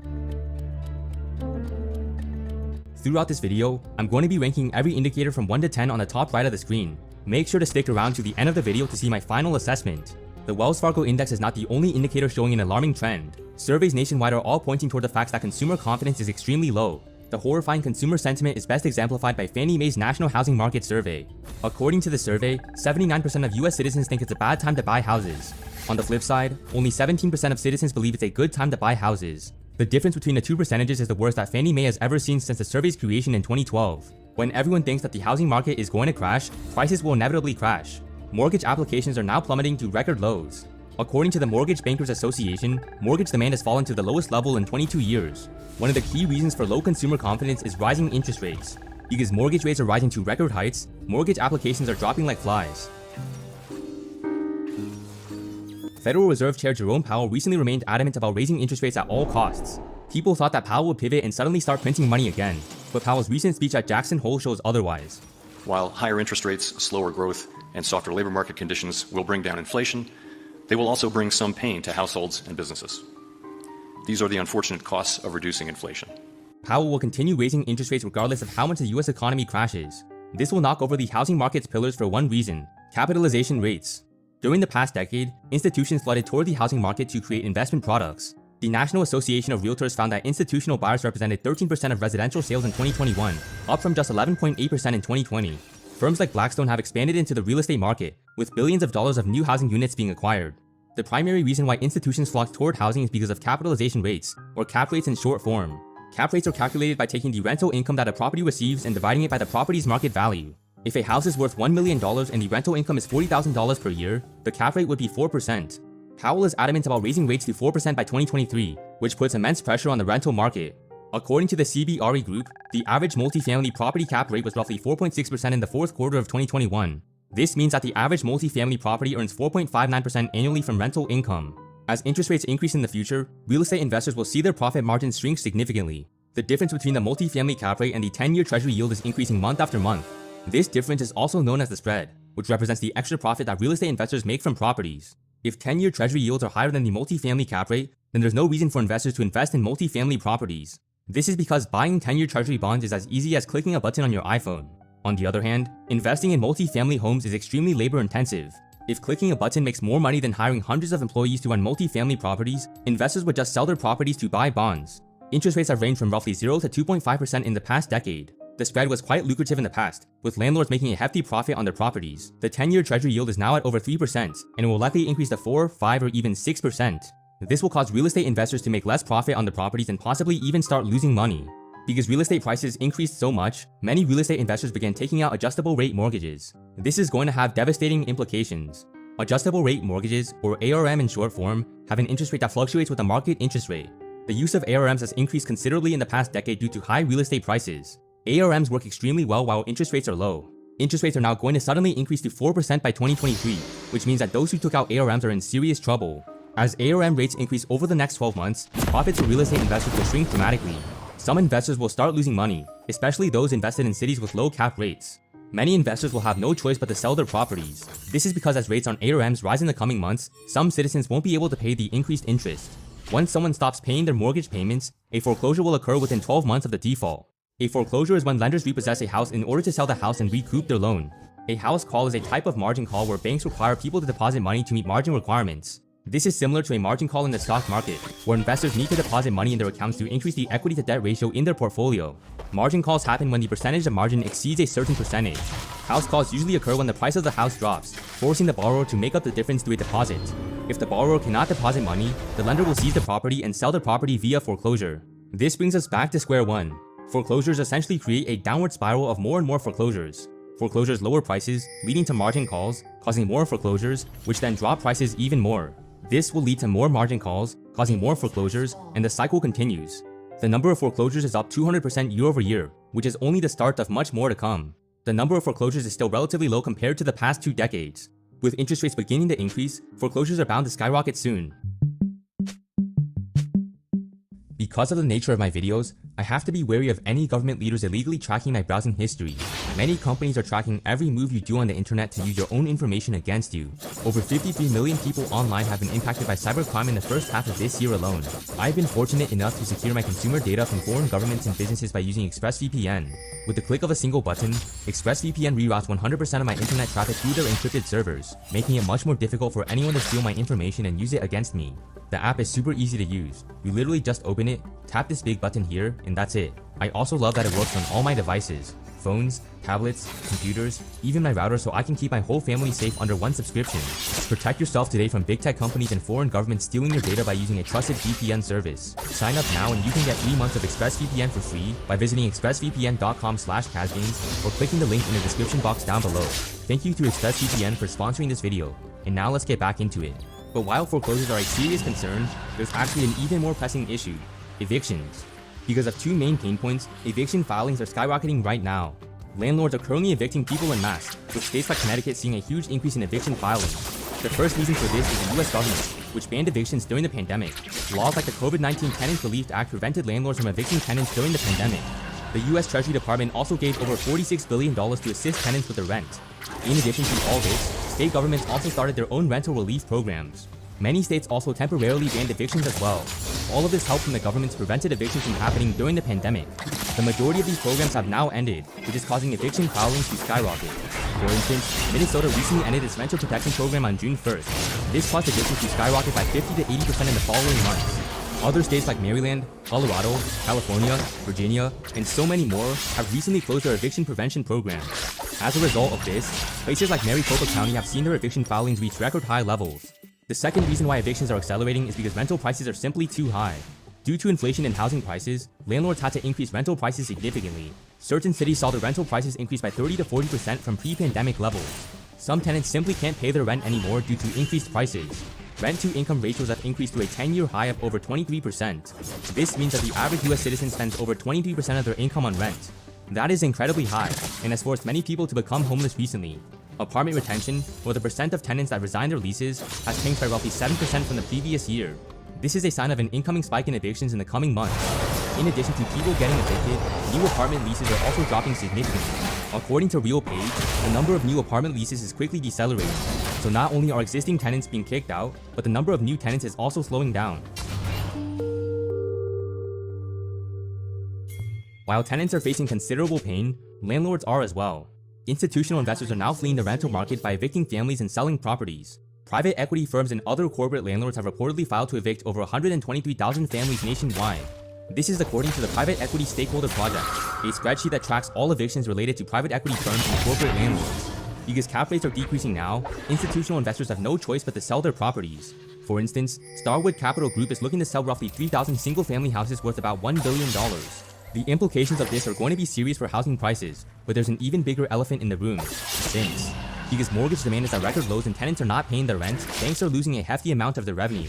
Wells Fargo recently saw their total net income drop by 48% year over year due to shrinking mortgage demand. The bank reported that their income from mortgages fell by a staggering 79% from the previous quarter. With mortgage applications only continuing to decline, I wouldn't be surprised if Wells Fargo started losing money soon. Wells Fargo CFO Santa Massimo expressed his concerns about the mortgage crisis. He explained how it will be a challenging market in the mortgage business for the next couple of quarters as things start to stabilize and we see where the path of rates are going to go. As a result of Wells Fargo's disappointing performance, the bank began laying off staff in its mortgage division. But Wells Fargo is just one fish out of the giant pond of many banks. JP Morgan Chase recently abruptly halted share buybacks to meet their new reserve requirements. Wells Fargo, JP Morgan Chase, Bank of America, and Citibank have all seen their incomes drop by 20 to 50% in the latest quarter. The four banks are also known as the Big Four because of how large their market share is. The combined value of all four banks' assets is almost $9 trillion, which is worth roughly 45% of the entire US GDP. The amount of control that the Big Four has on the US economy is immeasurable, but some smaller banks could be just as devastating. During the real estate bubble in 2021, many mortgage lenders started giving out non-qualified mortgages, or non-QM in short form. Non-QMs are given to borrowers who can't qualify for traditional mortgage programs. Unlike traditional programs, non-QMs use alternative methods to see if borrowers are trustworthy. According to CoreLogic, the non-QM share of loans has doubled in the first 3 months of 2022 to 4%. While venture capitalists might tout non-QMs as innovative, they might as well go to the casino instead. Recent non-QM lenders are going bankrupt due to increasing interest rates. One non-QM lender named First Guarantee filed for bankruptcy earlier this summer. Once interest rates started to increase, First Guarantee's lending volume suddenly tanked. This caused the company to leave $473 million delinquent for creditors. Another non-QM lender named Sprout Mortgage suddenly closed down in July. As interest rates continue to rise in the coming months, more non-QM lenders are going to go bankrupt, creating further strain on the housing market. While forecasts for the housing market vary from person to person, most banks know that a crisis is coming. Goldman Sachs has forecasted that housing activity will decline by close to double digits in 2022 and 2023. With our final assessment at 53 out of 70, I personally think that the housing market will fall much further. I would estimate the decline in housing activity to be closer to 15 to 20% in 2023. The implications of the housing crisis are considerable because of the wealth effect. The wealth effect is an economic phenomenon where an increase in your personal net worth elevates your consumer spending. The wealth effect also works in the opposite direction. If you see a sudden drop in your net worth, you will likely spend less money. Studies have shown that the wealth effect is the most significant in the housing market rather than other assets like stocks. The National Bureau of Economic Research estimated that for every $1 gained in housing wealth, citizens will spend 9 cents more. Because of the wealth effect, the incoming housing prices will have a considerable impact on the whole US economy. With housing prices on a decline, you might be wondering whether your city's housing market is in trouble. Make sure to follow my scorecard in the next couple of minutes to see if your city is in trouble. For the sake of this video, I'm going to be tracking Las Vegas, Nevada. The first factor that we're going to be looking at is cap rates. Take a close look at this graph that shows the cap rates for various cities in the US. Cities like Los Angeles, San Jose, New York City, and Seattle have the lowest cap rates in the nation. As a result of low cap rates, these cities will feel the most pain from rising interest rates. If your city is in the blue, add 1 point to your score. Las Vegas is in the green, so my scorecard is still at 0. Another factor to look for is the level of housing starts. As mentioned earlier in this video, increased home building will cause the housing supply to be elevated. This map shows how much housing starts increased in each state at the beginning of 2022. The more yellow the state is, the bigger the crash will be. Arizona, Montana, Wyoming, and Florida are all in huge trouble. Add 2 points to the scorecard if your city is in any of those states. Nevada, Texas, Mississippi, Tennessee, and West Virginia are also contenders for a decline in housing prices. If your city is in one of the contending states, add 1 point. Another factor to be put into consideration is whether housing prices are overvalued. Moody's Analytics recently did an analysis on which cities were overvalued and undervalued. The top 20 overvalued cities are on the screen right now. If your city is on this list, add 1 point to your scorecard. The next factor to look at is rental prices. A report by Zumper recently evaluated which cities experienced the largest rent increases. Add 1 point to your scorecard if your city is on the list. The last indicator on my checklist is foreclosures, which should give a relatively accurate representation of which areas are already being hurt by rising interest rates. According to SoFi, the top 20 states on the screen had the highest foreclosure rate in July 2022. If your city is in any of these states, add 1 point to your scorecard. Any score from 0 to 2 means your city is in a relatively safe area right now. If your score is from 2 to 4, then your city is in the crash territory. Anything from 4 to 6 means that your city's housing market has an extremely high probability of collapsing. Las Vegas ended my housing market evaluation with a scorecard of 3 out of 6, which puts the city in the crash territory. Feel free to run back the video to the timestamp on the screen to go through my housing market evaluation again. Make sure to comment down below what score your city ended up with. If you enjoyed this video, make sure to hit the like button and subscribe to stay up to date on the economy. Thank you for all of your support, and I'll see you in the next one.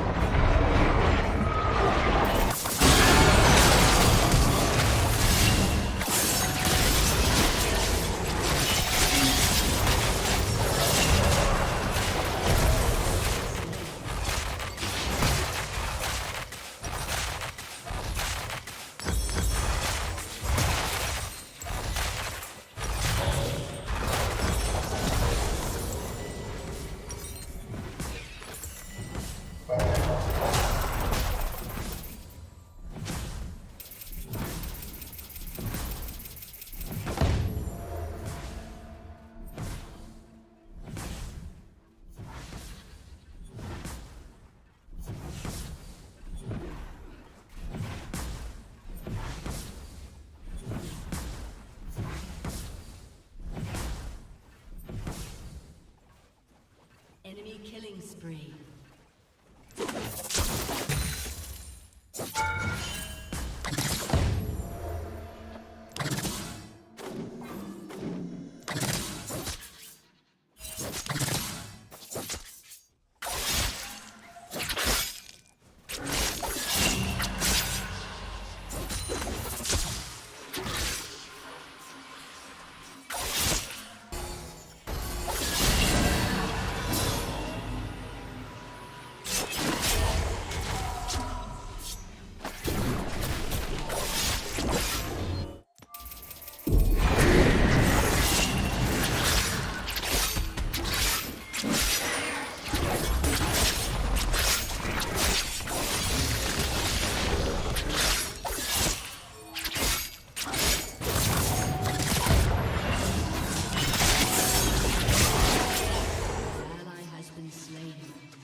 is unstoppable.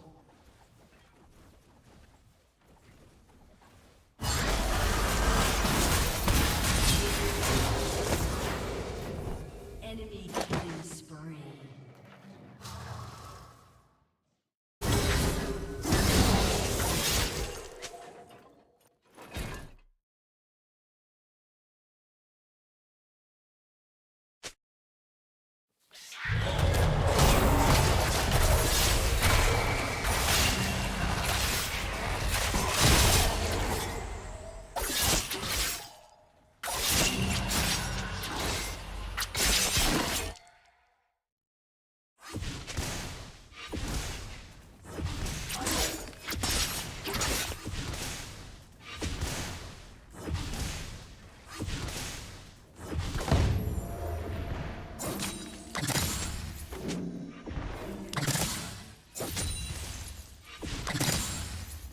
Your turret has been destroyed.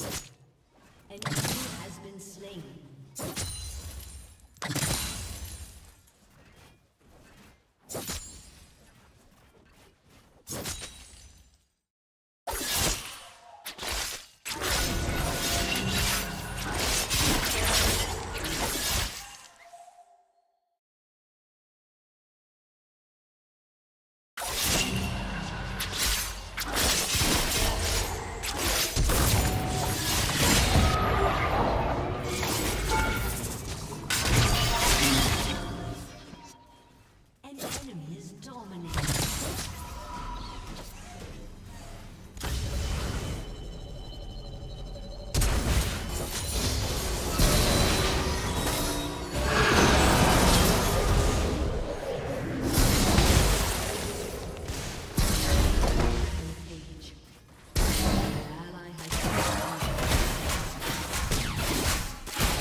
Your team has destroyed a turret.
Your turret has been destroyed.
Current net is approximately 12.5% negative on the year versus the index being down 22. It's about 10% better. Most of the drawdowns are about 20%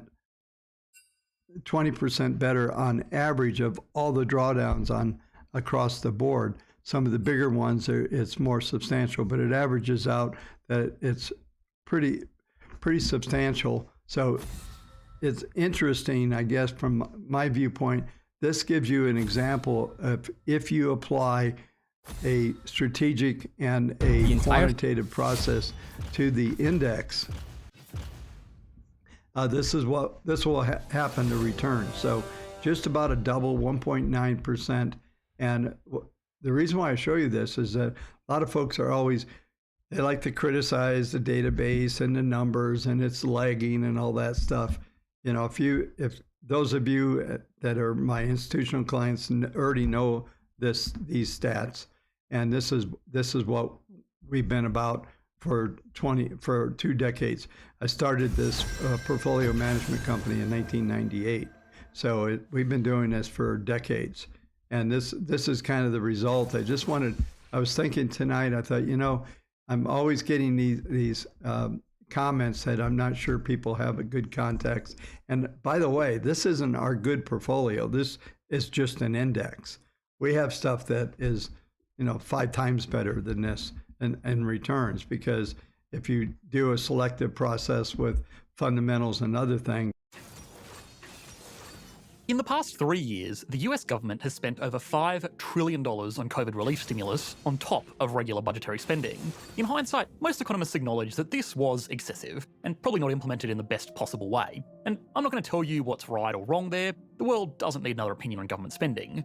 But what this did do, if nothing else, is dispel the argument that the government doesn't have enough money to fund a universal basic income. That $5 trillion was enough to give every working-age American $1,000 a month for the 2 years that COVID was seriously impacting business, which is naturally raising questions about if this would have been a better way to spend it. Indiscriminately giving money to everyone is not as crazy an idea as you might think, and arguments for a universal basic income are once again making their way into the mainstream. These proposals offer a lot of apparent advantages, which extend beyond just, it's nice to get free money. Some advocates for a UBI argue that it will do everything from actually cutting down on government expenditure to revolutionising the way that we operate our modern economies. We will get to all of that in this video, and we will also look at a lot of the problems with such a scheme. Problems that extend beyond just the obvious issue of who is going to pay for all of this free money. So to have an honest discussion about the viability of a universal basic income, we need to, as always, answer a few questions.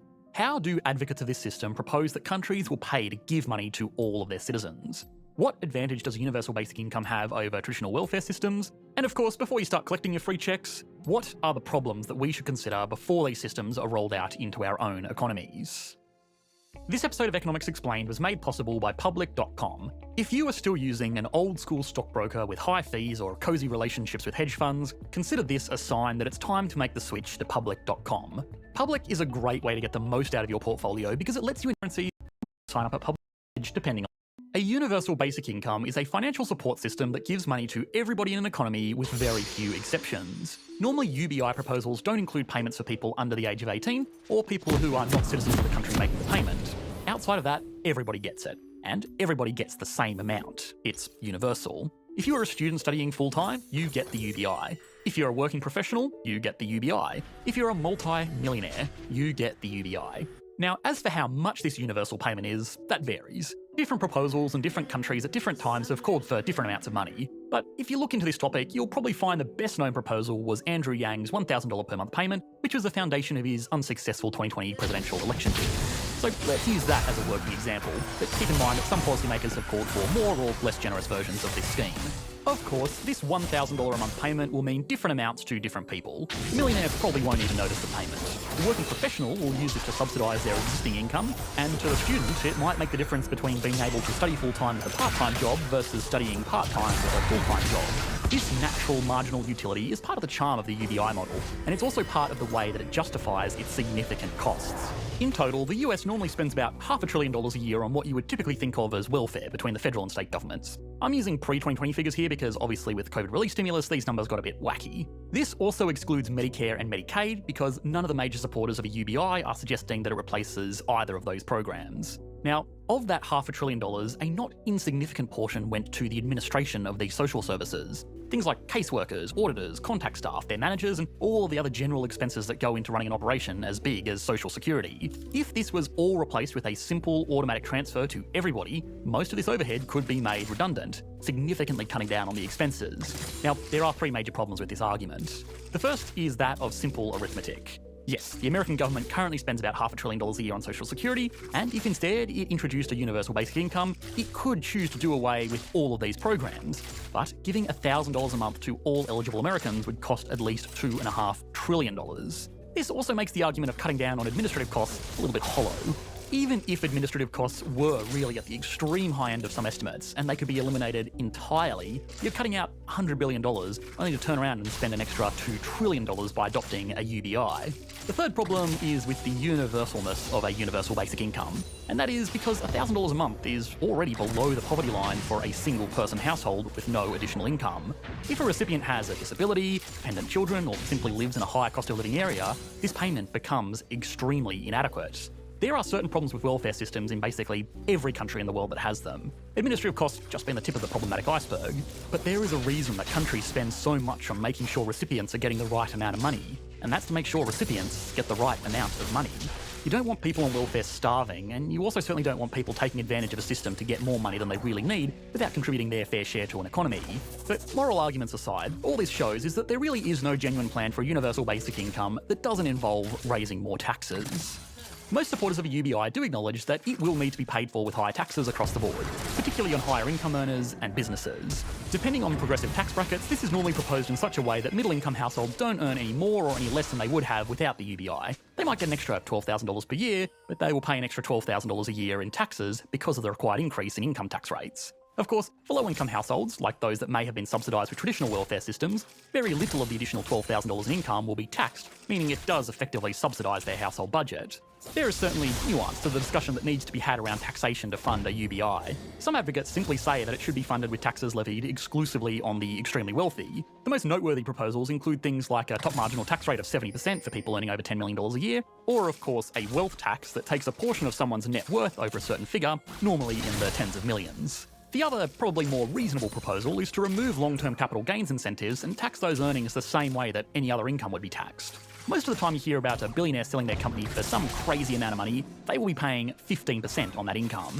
If these tax rules were changed, they would be paying 37% on the majority of those gains. Or, if a 70% tax rate for income over $10 million a year gets passed, they would pay that. Now, the classic counter-argument to this is that oppressive taxation will stifle the entrepreneurial spirit and disincentivize investments. Why would anybody risk starting their own company or making a risky investment if even the best case scenario is them giving a majority of their income to the government, or having their investment gains slowly taxed away through a wealth tax? On the surface, this sounds reasonable enough, but really this argument is about as hollow as the one claiming that a UBI will justify itself by doing away with expensive welfare administration. People are going to risk starting their own companies and making risky investments because the potential returns are still there no matter how it's taxed. Nobody is going to pass up starting a $100 million company because they have to pay $37 or even $70 million in tax instead of $15 million. In any scenario, they are set for life. The only way to totally disincentivize the profit motive is to have a tax rate of over 100%, which obviously nobody is seriously proposing. An argument that might be a little bit more fair, though, is that if taxes are increased enough, wealthy people with the means to leave the country could just choose to leave the country. Now, this is more difficult for American citizens because their taxes follow them everywhere unless they renounce their citizenship, but for every other country, it's something that should genuinely be considered. I will give a totally anecdotal example. I'm personally making nowhere near $10 million per year, but, I have a pretty successful YouTube channel that is making good money. This means I pay about 45% tax on my income here in Australia, which kind of hurts, especially when I know I could be doing the work that I do anywhere in the world with internet and electricity, and most of those places are going to have much lower taxes and much lower costs of living. But for now, I kind of just deal with it. But if I was looking down the barrel of 70% income taxes, I'll be 100% honest with you guys, I would be one of those scumbags shopping around for a cheaper country to live in, especially since I could still remain an Australian citizen. That means Australia would lose my tax revenue entirely, and on this individual scale, they would actually be further behind on funding their new expensive UBI. Now, I'm sure the Australian government doesn't really care about me as an individual, but if enough people do this, and a lot of people already are, it could result in lower net tax revenues despite the higher rate. Capital flight, as this is known, is normally an overblown issue, but remote working has kind of become a big thing in the past 3 years. Now lots of people don't have anything in particular holding them down to a certain location. Could governments around the world be doing a better job of effectively taxing extremely wealthy people? Absolutely. At the very least, they should be paying the same rate of tax as working class individuals. But governments also have to realise that people with lots of money have lots of options, and trying to get too much out of them can backfire. Unfortunately, a UBI would represent such a significant expenditure that the only way to sustainably fund it would be through tax increases in one form or another that would probably fall into the too much category for a lot of very wealthy people who are already paying a lot of tax. Raising enough money to sustainably fund this program would be difficult, to say the least. And for the short term, it would most likely involve governments taking on more debt to bridge the funding gap. That's not necessarily a problem in and of itself, especially not for the US because it uses the world's reserve currency, but would it be worth it? What would a UBI do for the economy? It would certainly increase consumer demand. If everyone had an extra $1,000 in their pocket every month, that's an extra $1,000 that they could spend at businesses who could pass that $1,000 on to their suppliers, investors, or employees. This is the basic idea of all economic stimulus. More money in the economy means more consumption, more investment, and more employment, all other things being equal. But it also means more inflation, which I'm sure a lot of you have been thinking the entire time you've been watching this video. Inflation is honestly the biggest problem with a UBI, bigger even than the problem of how to fund the damn thing. Injecting that much money into the economy outside of a major economic downturn is simply going to cause demand pull inflation. I made a video on my second channel explaining everything that you need to know about inflation, so if you're unsure, feel free to pause this video and go and check that one out. Now, a counter-argument to this inflation problem is that if tax increases fully offset UBI expenditures, then the government won't actually be conducting expansionary fiscal policy. They will just have more money coming in and more money going out. Now, if this argument was true, it would also mean that the stimulus benefits we explored earlier would be undone because, on average, everybody wouldn't have an extra $1,000 in their pocket every month. They would have nothing extra. The thing is, though, this argument isn't true. A UBI would have a stimulating effect on the economy because while on average the government may not be giving out more money, it is giving more to lower income households while taking tax money from wealthier households. If someone making $5 million a year pays an extra $1 million in tax, their lifestyle probably wouldn't change radically. Chances are they would still live in a beautiful home, drive whatever car they wanted, travel whenever they had time, and eat out without thinking twice about it. Likewise, if that same person got an extra $12,000 a year, it's very unlikely that their spending decisions would change at all. But for people earning a low salary, these adjustments would make a big difference. Most people on even good incomes basically save nothing, which means everything they earn is going to taxes or expenditure, and this is especially true for people on low incomes. Now, since a UBI would be structured in such a way as to increase the net income of people on lower incomes, that would mean that spending would increase for these households, probably by an amount close to $12,000. So, the net aggregate result would be minimal reductions in spending from high-income households, accompanied by massive increases in spending from lower-income households, which would put strong upwards pressure on consumer prices. I know a UBI sounds like one of those ideas that's so crazy it just might work. but it's probably not. A UBI is often proposed as a solution to the problems of automation. What are we going to do in a future where machines do the jobs of people better than people can? I think what a UBI does do really well is act as a thought experiment or a case study to address a lot of the big issues that we face in modern advanced economies. Wealth inequality, welfare systems, global capital mobility, and what we're going to do when robots take all of our jobs. We are going to need answers to these questions. On one extreme, you have the laissez-faire, let them all starve approach, and on the other hand, you have the what if we gave everyone free money approach. Obviously, the real solution to these issues lies somewhere in between these two extremes, but that doesn't mean that there isn't value in thinking about how something like this could play out. Likewise, I don't think people like Andrew Yang genuinely believe that the US would ever adopt his proposed UBI system, but just the fact that he raised the idea in a setting as serious as a presidential campaign means that a lot of people have learnt about it, and a lot of people might be thinking of toned-down alternatives. Nobody can predict the future, least of all economists, but it's important that we are always stress-testing new ways to make the lives of economic participants more comfortable, whichever way the world does go. Now, the best way to make sure that you are as comfortable as possible is by investing for the long term, which is made a lot easier with today's sponsor, Public.com. If you already use a brokerage, let me ask you a question. Why are you using that one? I'm guessing for a lot of you it will be because that's the one that you've always used and you didn't really give it much more thought than that. Any investing is better than no investing, but you would be shocked how much difference broker fees and hidden charges can cost you over the life of your investments. Making the switch to Public.com means that you can invest with confidence knowing that you won't be paying brokerage trading fees or giving your trade data to big Wall Street firms to take advantage of you. You'll also be getting access to a modern platform with amazing features designed to make you a better informed investor. And for a limited time when you sign up at Public.com/EE, you'll get up to $10,000 when you transfer your account from another brokerage, depending on the amount. See additional terms and conditions of this offer by following the link in the description. Thanks for watching, mate. Bye.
Double kill. Down.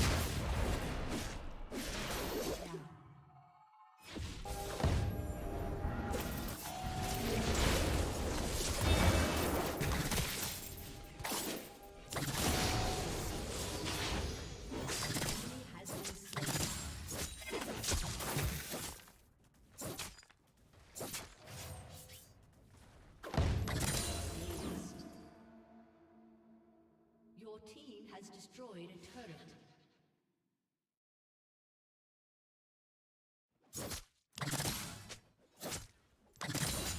Your team has destroyed an inhibitor.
We'd like to thank Henson Shaving for supporting PBS.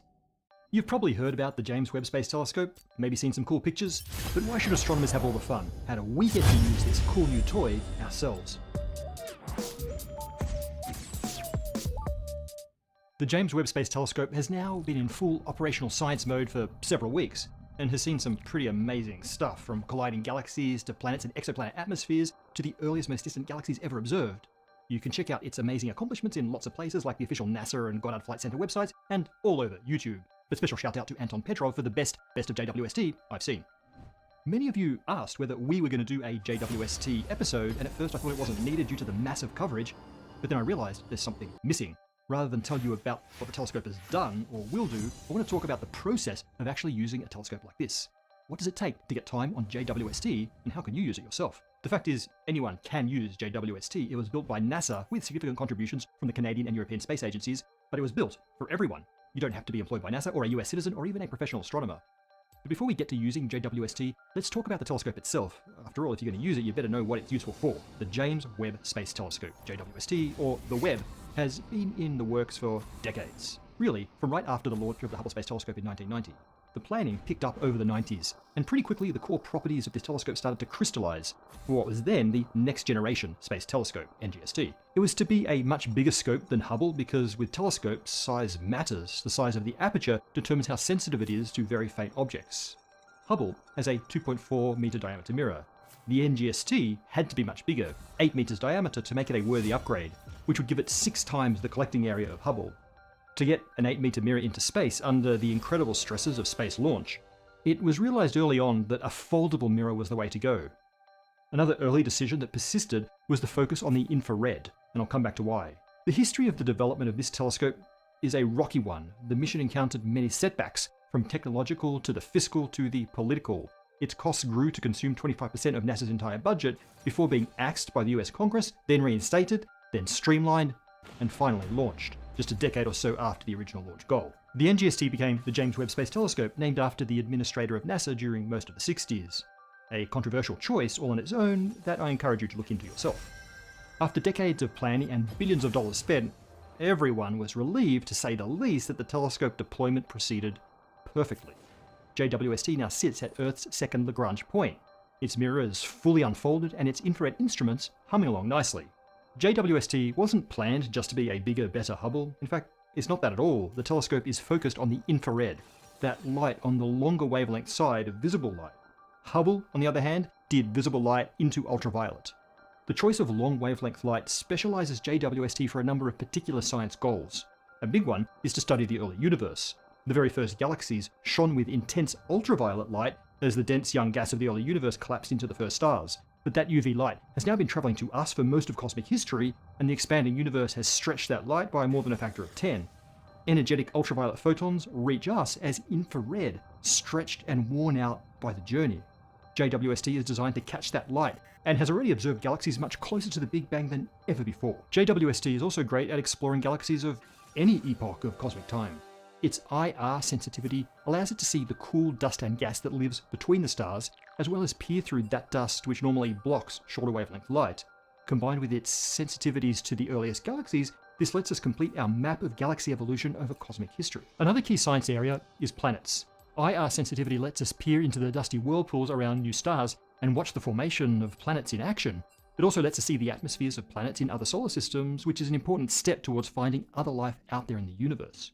JWST runs 4 separate instruments that allow it to take images as well as break up light into spectra, with sensitivities from visible red light through the slightly longer wavelengths of near-infrared, all the way to the much longer wavelengths of mid-infrared. It has various other tricks, like the ability to take spectra of many objects at once, or using a coronagraph to block the bright light of a star to better see its planets, to name just a couple of things. Okay, that's just a glimpse of what JWST can do. So, now that humanity has its new toy, how do we actually use it? Let's start by looking at how most working astronomers hope to use JWST. Most of what the telescope will look at over its hopefully long life will go through the General Observer, or GO program. Through this program, anyone who has a good idea can ask nicely to borrow the multi-billion-dollar facility for a bit. And by ask nicely, I mean develop a proposal that lays out in excruciating detail the science goals, the targets, the types of observation, and why, of all the telescopes in or out of the world, only JWST has the hope of doing this, and why these observations are going to advance our understanding of the universe in really important ways, and why you are definitely going to be able to pull off the project if you get it done. No big deal. If you're one of the lucky few to pass these hurdles, then you get a very happy email notifying you of your success. You then celebrate for a few days and get back to work on the next step, the Phase 2 proposal. The first step was the Phase 1 proposal, by the way. Phase 2 is when you lay out the exact observing plan in even more meticulous detail. You give the precise locations on the sky of everything you want to look at, what instruments will be used, the exact settings for these instruments, the exposure times, etc., etc.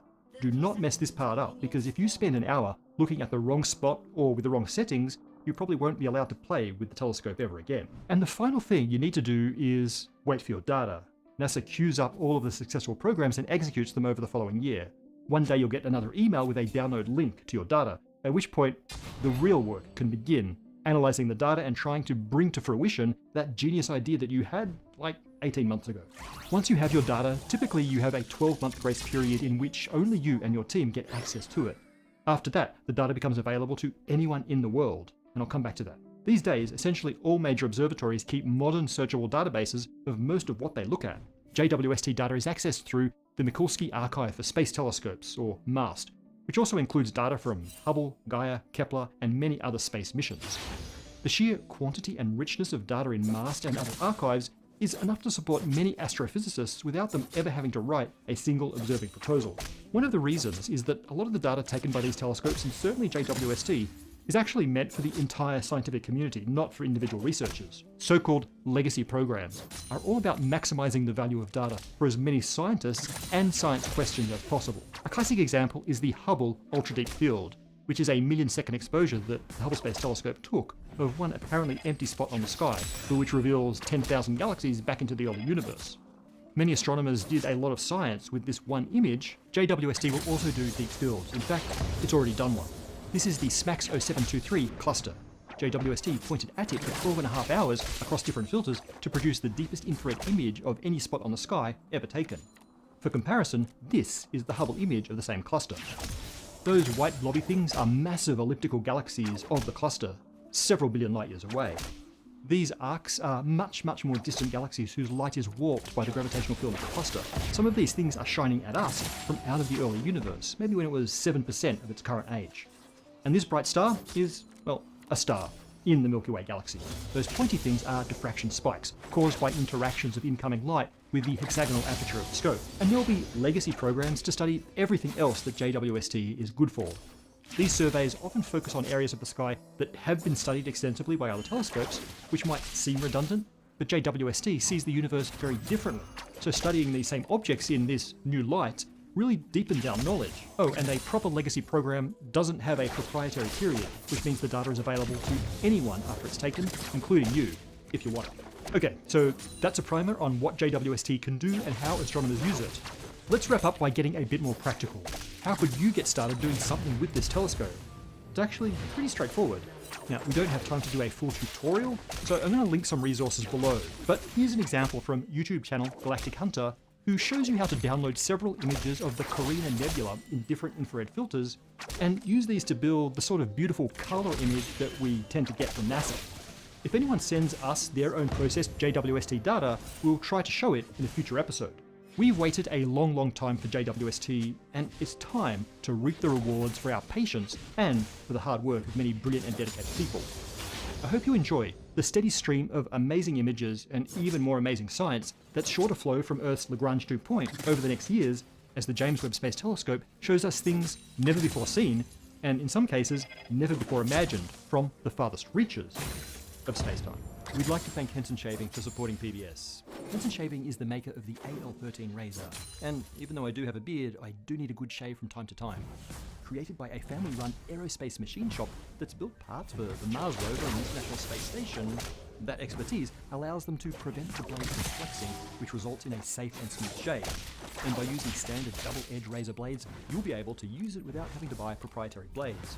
To learn more, just check out hensonshaving.com/PBS. Today, we're doing comments for the two recent episodes, the one about the strong force and quantum chromodynamics, and then the one about the Higgs boson could tell us what dark matter really is. Let's start with the strong force. Lassi Tihonen and John Rizzo raise an excellent point. Our strong force video didn't really explain how atomic nuclei stick together. Our explanation focused on how the strong force causes quarks to stick to each other to form hadrons like protons and neutrons. We didn't address how those protons and neutrons, those nucleons, then stick together to form multinucleon nuclei. This probably deserves its own episode because the process is pretty weird. The force-carrying gluons don't extend directly between nucleons. Instead, nucleons continuously spit out virtual pi and rho mesons, quark-antiquark pairs, which are then absorbed by neighboring nucleons. This constant exchange process keeps the nucleons bound together, analogously to how atoms in molecules are bound by the exchange of electrons. Robin Saunders reminds us that there's a relationship between gluon flux tubes and string theory. That string theory actually began as an attempt to understand QCD, before being abandoned because it predicted a particle that behaves like a graviton. Robin asks whether the methods of string theory are now being brought back to understand gluons again. Well, the answer is yes, and thanks for bringing it up. The core mechanics of string theory were developed to describe the very stringy one-dimensional gluon bonds between quarks, particularly in mesons. They could be modelled as elastic threads with various vibrational modes. And the models worked, but only because they look a bit like elastic bands. The approach was very useful for prediction, but not very explanatory. Quantum chromodynamics actually started to explain what was going on, so it supplanted hadronic string theory. But as Robin notes, one of the vibrational modes of these strings looked like the graviton, so the entire theory was shrunk in size, about 20 orders of magnitude, and developed into a theory of quantum gravity. We explain everything in our string theory episodes. But now, decades later, with string theory still failing to produce a slam-dunk testable prediction, people have started to take the prodigious map developed for the theory and apply it to other places, including, back to where it started, gluon behavior. A couple of you also commented on the recent finding that the proton seems to contain the influence of the charm quark, not just the up and the down quarks as previously thought. And indeed, that was a fascinating result. That was actually covered after we filmed this episode, so we're going to have to do a whole new episode on the finding. Stand by. Okay, onto our episode on how the Higgs boson could be the key to discovering the dark matter particle. Mr. Who 995 points out that we forgot to mention one of the important Higgs experiments. It's not just ATLAS at the Large Hadron Collider that's producing Higgs bosons, there's also the Compact Muon Solenoid, or CMS, at the LHC, and it seems that Mr. Who is part of that team. One of the clearest signatures of the Higgs boson decay is when it decays into 4 muons. CMS is optimized for muon detection, so it's a major workhorse for studying the Higgs. It is really hard to keep up with all of the amazing work in Higgs. And so, Mr. Who 995, thank you for helping us cover this. Nerdybird points out that the info from the Higgs episode is an influential argument for a badass new particle collider. This is a great point. I've heard it argued that it's silly to build new particle colliders in the hope of discovering particles that we don't know exist. But that's not the only or even the best reason to improve our particle collider capacities. For example, the discovery of the Higgs boson was only the beginning. Now that we know it exists, there's so much we can learn from it if we can produce Higgs bosons more efficiently. That said, there are various plans to build so-called Higgs factories that don't just involve building bigger and bigger colliders. Now, I'm not saying we shouldn't do that, but we should also think about how to most cleverly spend our limited science money. Namishki 901 feels as though digging smaller has always returned more benefit than digging bigger. I mean, sure, quantum theorists of various colours tell themselves that they are hunting for the fundamental substrate of the universe, but are so far chasing their tails in the process. Meanwhile, we astrophysicists just get on with the business of discovering the Big Bang, dark matter and dark energy, and figuring out how the universe is going to end. Did that sound snarky? Sorry. In reality, we physicists are all just playing around with the small, special case questions about physical reality. Just ask a mathematician.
Your team has destroyed a turret.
Yo, what's it's going. You streaming or you just chilling? Streaming. Yeah, making those high level plays. Oh yeah. The frick is that? It's the weirdest looking ward I've ever seen. You know how you can get like skins for your wards, and then when you use the red sweeper it shows an outline of the ward that you're sweeping or whatever, but like some of these outlines are fucking weird. Oh, I should have gone. I could have got him actually. I don't know if it's worth it just for Jin though. Oh no, the heck room! Nice. Now we know where Jin is too.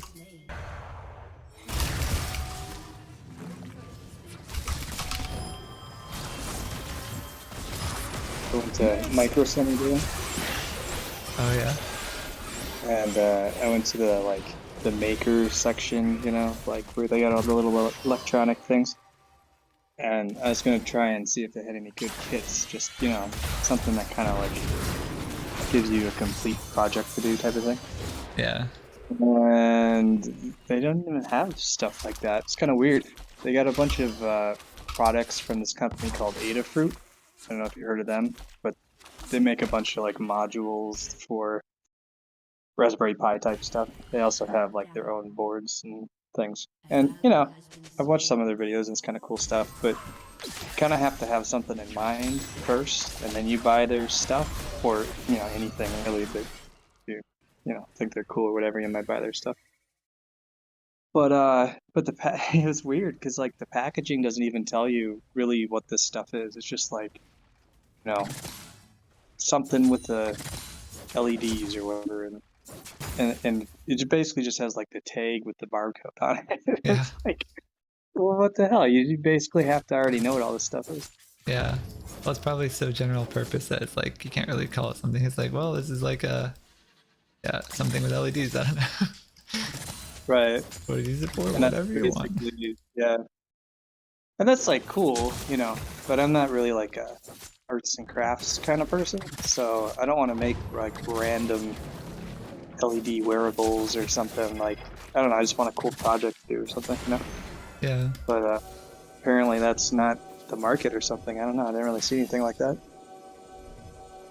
I mean, they have like the super basic kits, like you get 5 really minimal things with the Raspberry Pi and it comes with a keyboard or something, but you know, that's kind of boring. Yeah.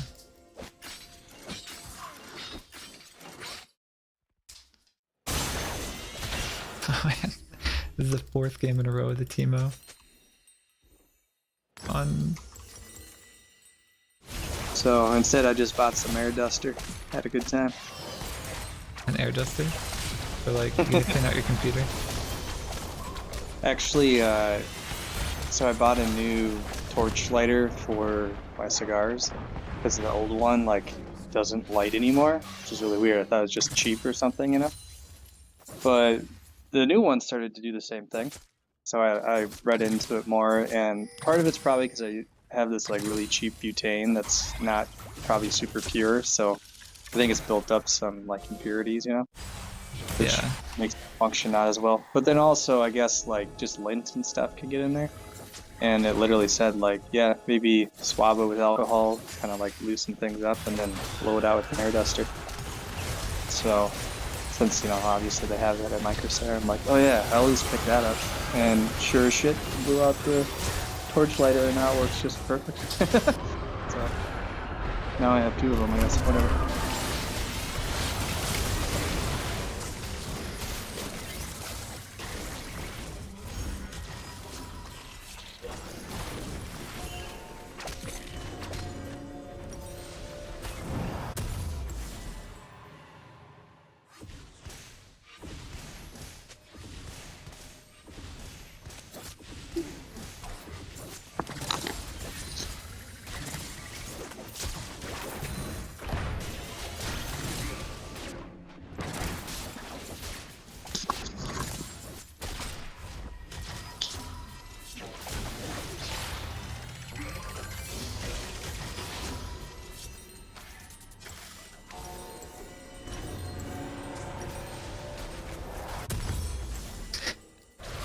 Thinking of flying out to Russia, joining the effort.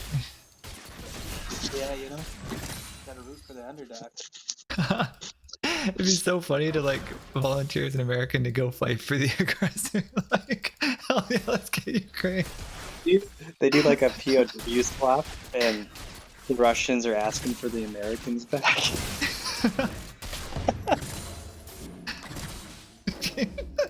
They swap American for American. Oh my god.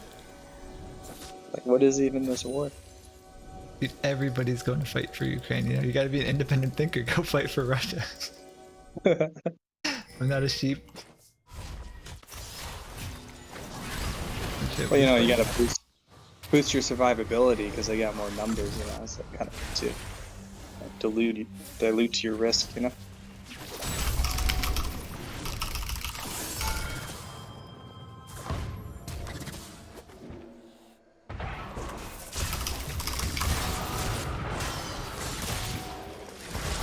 Yeah, I forgot they're doing, what are they trying to recruit? Is it take as much as 300,000 more people in Russia? Yeah, well, a million in 3 waves of 300k. Oh, really? All the way up to 1 million? I mean, you know, I don't know. It sounds like the Ukrainians are like way better at fighting war, but 1 million people is 1 million people. Like, I don't know what the fuck Ukraine's gonna do. I know. Like, honestly, they probably just lose with 1 million. I don't know if you can even, like, fend that off. That's just too much. Yeah. Kinda sad. Yeah. Plus, what do we do? Because, like, we're already, like, crossing a bit of a line as much as we're helping them as far as, like, relations go, you know, and stuff. Right. But, I mean, a bunch of high technology, is that really gonna flush out 1 million people coming in? You know? Like, we can't really just actually send our guys there, right? Because then we're just at war with Russia, so... Yeah, exactly. And I mean, we could probably win that war, but like obviously you don't want nukes to start flying around and that kind of shit.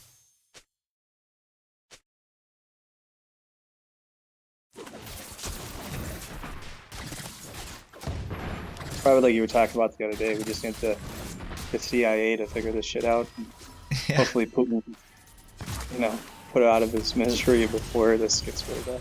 Right. I mean, I'm sure they've got some people running some numbers.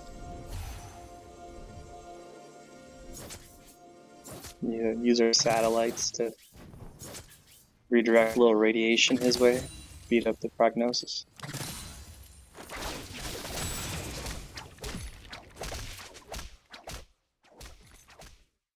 So, Ekram's not here. We could probably kill this Jin. I don't know what these guys are doing. Or, wanna be up here? Yep.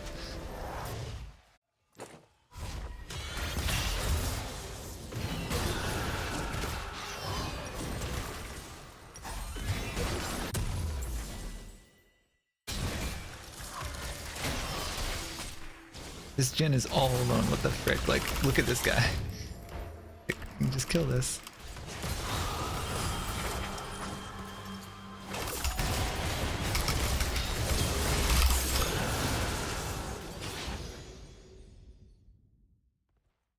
Need the zillion speed boost.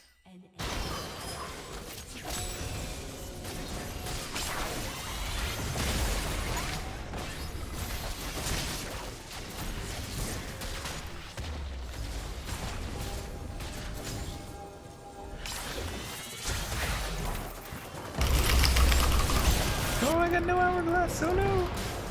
And zillion is too far away to ult.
Anyway, I gotta take the dog out. We'll be back in like 30 minutes.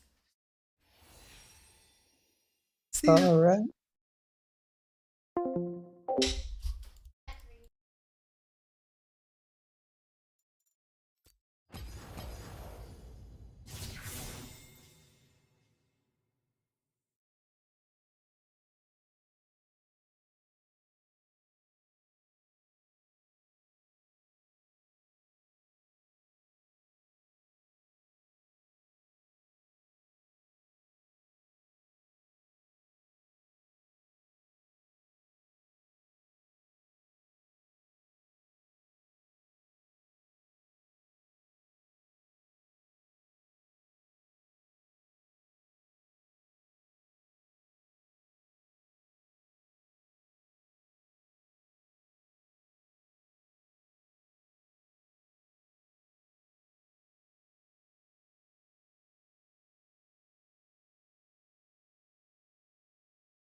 Welcome to Summoner's Rift.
Enemy rampage.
Your turret has been destroyed.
destroyed. Enemy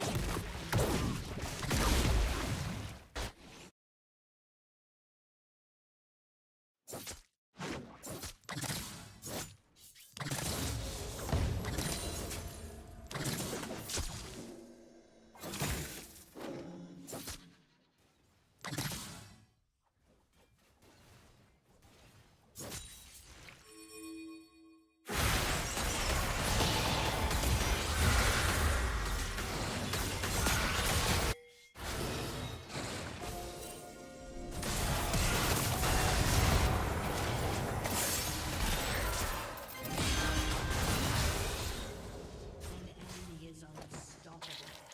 Enemy rampage. You have slain an enemy.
Your inhibitor is respawning soon.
Summoner's Rift.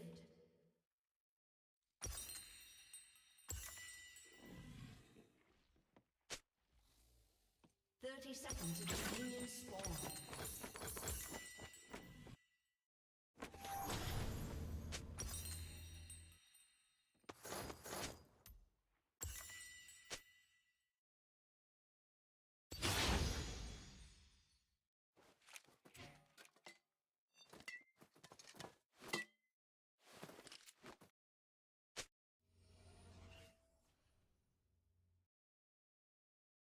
Minions have spawned.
been slain. An ally has been slain.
has been slain. An enemy has been slain.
Your team has destroyed a turret.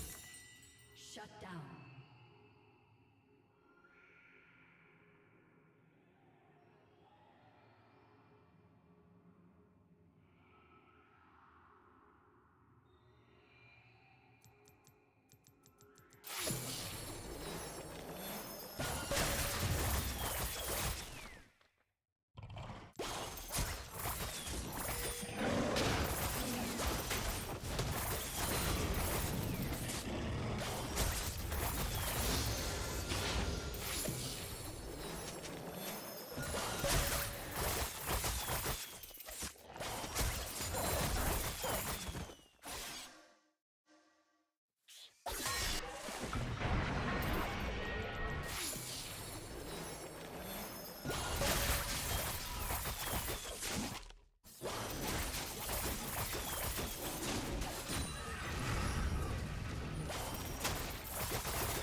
Listen to this. This otherworldly sound happens to be a Justin Bieber song slowed down 800%, and it's this contorted version of the song that was responsible in part for inspiring what would eventually become the sound of the Batmobile in the latest Batman film.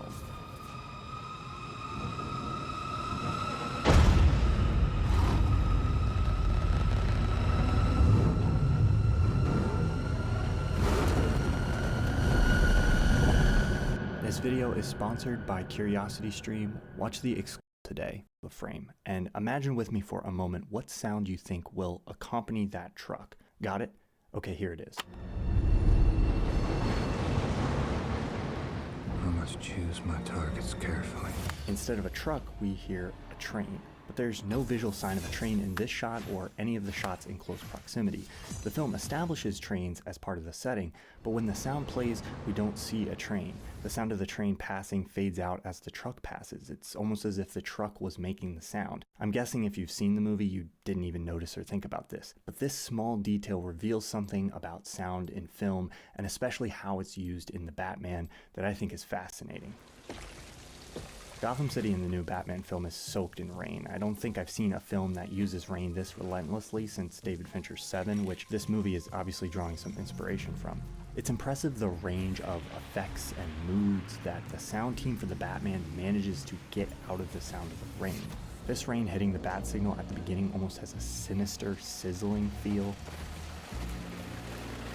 The rain in this scene feels cold, icy, and almost sleet-like. The rain in a more intimate setting like this one or this one feels warmer and cozier.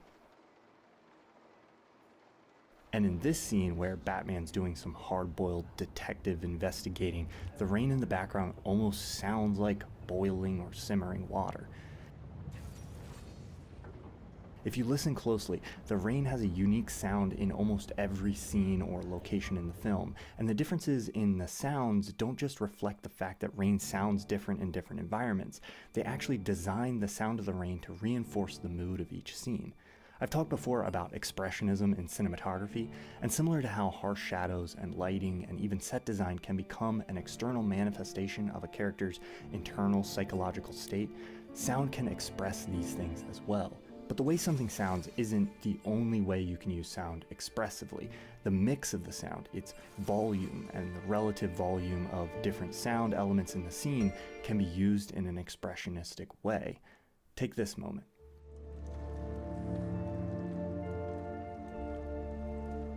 If you were standing in a room and it was raining outside, you could hear the rain, and as long as it's still raining in the real world, the volume of the rain outside isn't going to change. But let's turn down the dialogue in this scene, and I want you to listen closely to what's happening with the sound of the rain in the background.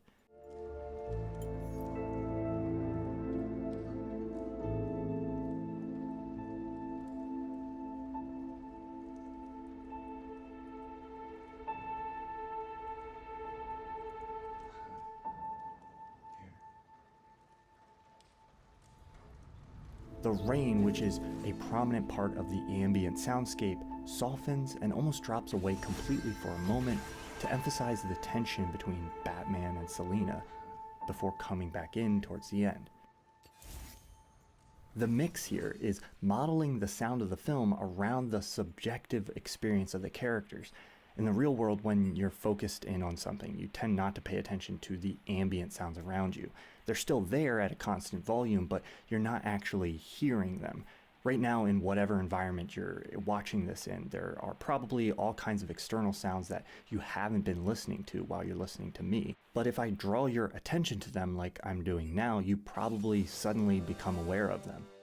In our subjective experience of the world, what we hear reflects what we're paying attention to. So by manipulating the level of certain ambient sounds, the sound team is placing you as the viewer inside the character's subjective perspective. This kind of subjectivity isn't just created through levels. Listen to this moment and pay close attention to the sound of the camera flashes. He's wearing gloves. Friday, July 16th. My life has been a cruel riddle I could not solve. Hear how they become echoey and reverby as Gordon reads the Riddler's words? In this scene, we're inside Batman's auditory perspective. Here, the sound design isn't replicating a real-world effect in how we perceive sound. Just like we don't actually see in slow motion, but sometimes cinematographers use that to create a subjective effect. There's a kind of dissociative quality to this kind of echoey effect that helps us understand the headspace the characters are in. In a film, sound's relationship to reality can be very loose. Instead of crafting a soundscape that is realistic, sound designers and engineers have a lot of leeway in a film to design sounds that create the right impression of reality, or that reflect a character's subjective experience, rather than what the environment or the objects would actually sound like. I'm sure we're all familiar with the idea of score using a motif or theme to cue a certain character. This film obviously has one for Batman that it employs in sometimes strikingly subtle ways, like in this moment where it literally only plays the first note of the theme as the words "the Batman" appear on screen. We often think of a film's soundtrack as coming from a kind of objective perspective, where the film itself is telling us what the emotions of the scene are or what's happening. But film score can be used subjectively as well. In this moment when Selina's theme plays as this boot is revealed, the film's score isn't telling us objectively that it's Selina, because it turns out not to be. The film is telling us that Bruce thinks it's Selina. My favorite soundtrack cue in the film is the Riddler's Ave Maria, which is used expertly for this scene. Mr. Wayne. The association between the Riddler and the song is established earlier in the film, and here the fact that the choir sings it before the Riddler shows up gives the whole scene a sense of foreboding and suspense. But by placing the music in the scene diegetically, which just means that the sound is actually coming from within the world of the film instead of just one that's part of the omniscient soundtrack, it creates a sense of ambiguity that pervades the scene. The ambiguity doesn't just come from the song, we also hear this sound, which sounds like the Riddler's signature gasp, scream thing, but then it ends in a cough. So we're not quite sure if it's supposed to actually be the Riddler or not, which is the entire tension of the scene. Bruce is paranoid and is seeing the Riddler everywhere, and the film does a great job of helping us enter into that ambiguity and mystery through the sound design. On Halloween night, I killed your mayor because he was not who he pretended. One of the interesting auditory tools that this movie uses kind of exists in the space between sound effect and soundtrack. Listen to this ambient soundscape. It's kind of an underwater droning, and it crops up pretty much anytime the Riddler is on screen and Batman is looking at or listening to him. It's not a piece of film score, but it's also not really a sound effect. It's not motivated by any element of the environment. But this sound, unlike Ave Maria, also isn't a cue for the Riddler. It's more of a cue for Batman's emotional response to the Riddler. Here, that underwater ambience comes in right after Falcone is shot, giving us an early indication that the Batman thinks the Riddler is responsible. Bring him into the light. And then it shifts to the Ave Maria theme as that suspicion is confirmed. You'll find where I'm at. After the Riddler is unmasked and the Batman has a confrontation with him, the next time we see a video of the Riddler, that ambient sound bed is absent. Hey guys, thanks for all the comments, and because the Batman's perspective of the Riddler has changed. I'm honestly kind of in awe of the extensive work and artistry that goes into the sound design on a film like this. It takes entire teams of people, an incredible amount of work, and a lot of thought goes into crafting every part of how a film like this sounds. And a lot of the techniques used aren't even intuitive. For example, why is this scene so impactful? The sound of the club just seems so intense and overwhelming. Well, it turns out to make the scene feel the way it does, the sound team discovered that they actually needed to make the sound of the punches quieter. Compare the sound of these hits to these from moments earlier. It's a mild difference, but in the mix, these hits are actually quieter than these. Here's a modified version of this scene where I brought up the levels of some of these punches. It changes the whole feel of the scene. When we're watching a film, we understand the volume of sounds relative to each other. So if the punches in this scene are clearly audible, the music feels way quieter. If we were in the room and the music was really blaring, you wouldn't be able to hear these hits. Another example of this kind of thing is in this scene, where we can clearly hear the rain, but then moments later, once gunfire breaks out, the rain falls away into silence. Listen to this modified version where the sound of the rain remains audible.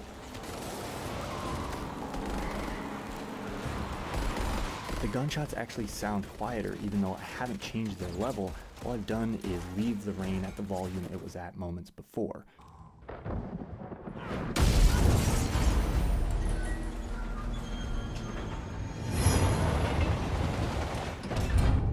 The key takeaway here is that almost nothing you hear in a film like this is a reflection of reality. The sound is almost entirely impressionistic and expressionistic. The idea is to create a sound that feels right to the audience, not one that would be accurate if closely examined. Because realism isn't the goal, you often can't achieve what you want simply by going out into the world and recording real-world sounds. The Batmobile is a great example of this. The sound design combines the engine sounds from multiple sources, but there's a key ingredient that comes from a curious place. That's the sound of a bottle rocket going off. Supervising sound editor Will Files liked the sound and wanted to incorporate it into the sound design of the Batmobile, but it was too short and felt too quick and small. It was ultimately the same technique that was used to create this strange ethereal version of this Justin Bieber song that morphed the bottle rocket sound into the sound of the Batmobile that's in the film. By stretching the same bottle rocket sound out into different lengths and then layering those together, Files and his team were able to build the unique rising scream that helps make the Batmobile reveal so impactful. And by modifying a real sound instead of trying to generate it synthetically, they maintained a physicality and imperfect quality in the sound that's a better fit for the film and the Batmobile's grungy, dirty aesthetic. Subjective perspective plays an incredibly important role in the story of the Batman, and I've been talking about how that subjectivity is created through sound, but it's also developed in cinematography in a way I think is crucial to the story the movie is trying to tell. You can see more about how the film develops and uses visual perspective in the companion video I've made exclusively available on Nebula. Nebula is a streaming platform created by and for independent content creators like myself. On Nebula, you can watch every video from me and a ton of other amazing creators early and without any ads or sponsorships. But you also get access to a bunch of exclusive Nebula content like my video on perspective in Batman or my video on the sound design in Dune, which goes into some of the cool uses of surround sound mixing that I don't talk about in this video. And now you can also get an entire bonus episode of my podcast Cinema of Meaning, where Tom and I discussed 1917. It's available exclusively on our Nebula feed. And here's the best.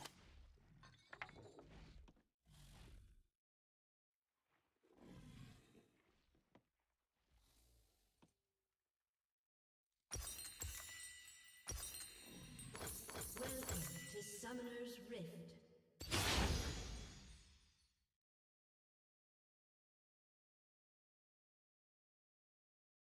30 seconds until minions spawn.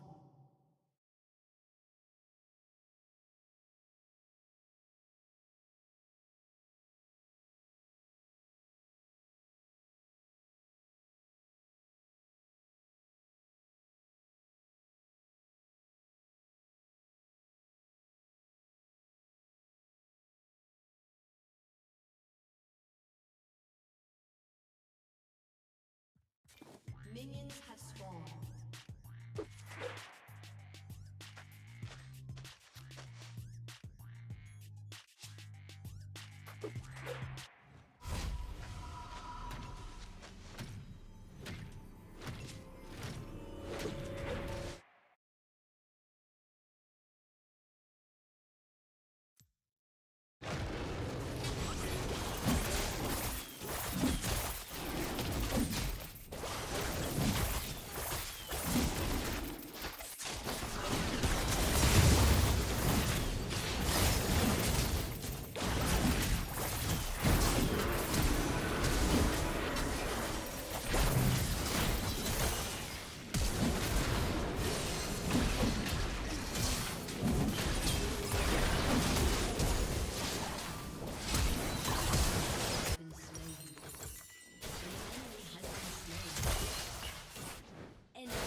Unstoppable.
Enemy killing spree.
Oh, hey guys.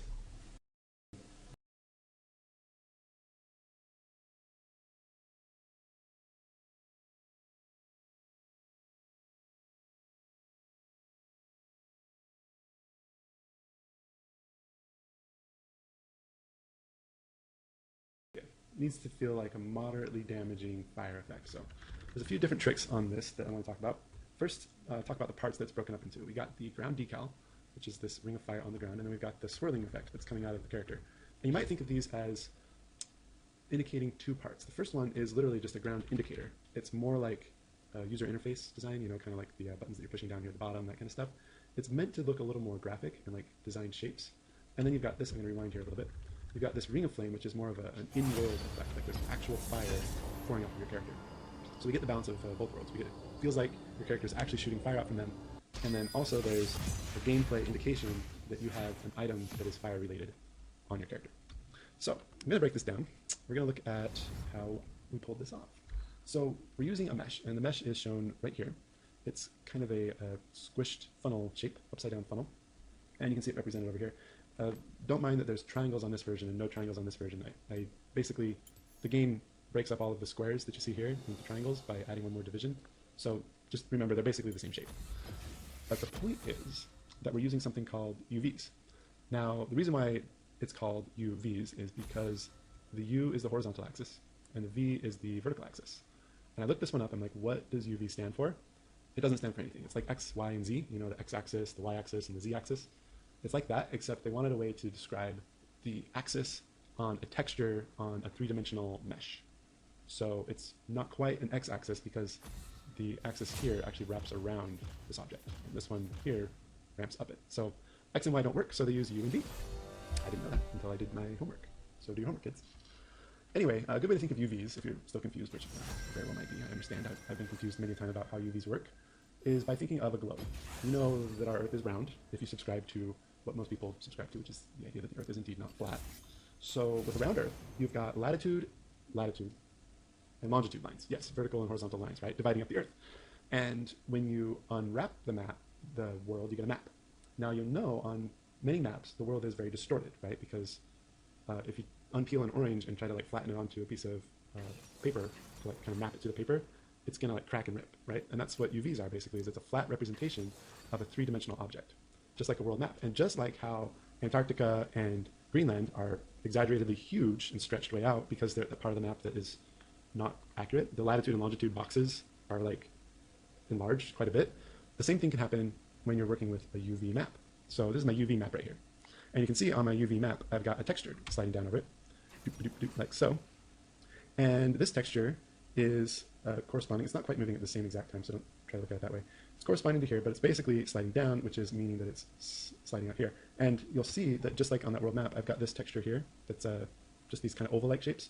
You'll see how they get really stretched out here when they're at this part of the UVs, right? And then when they get down to here, they get really squished into circles when they're down here. That's because these latitude and longitude lines are stretched way up. So if you map it to this, it actually ends up squishing it down because they're just regular squares over here. If you don't understand now, that's okay. Just keep practicing with UVs and stretching and squashing and you get the idea. The point is that we're able to create interesting timing on this. So I can actually stretch out the animation of the texture and then squish it really small when it gets out here to the outer edge. So the end result, as you can see, is that it's moving quickly and then it's slowing down when it gets closer to the outer edge. That's just by manipulating the U, U's, and the V's, right? The texture actually is just the simple band of flame right here. It's really nothing more than that, but it feels like it's animating in an interesting way. Something else I did with the motion was I think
to Summoner's Rift.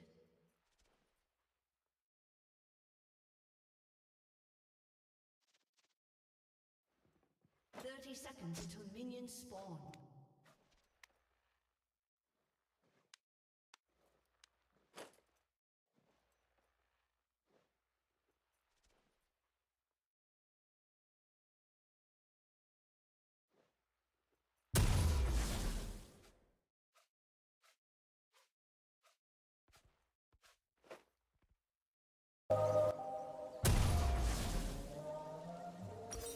Minions have spawned.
to Summoner's Rift.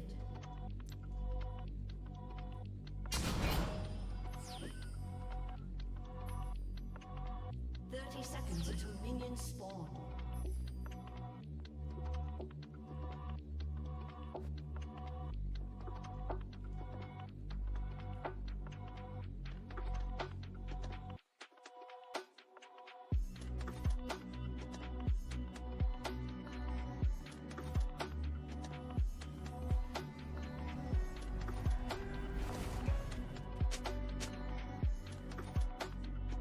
Minions have spawned.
Shut down.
His dick is twisted! Oh my god, dude, this is an MMA fight, dude! You twist that dick! Twist his dick!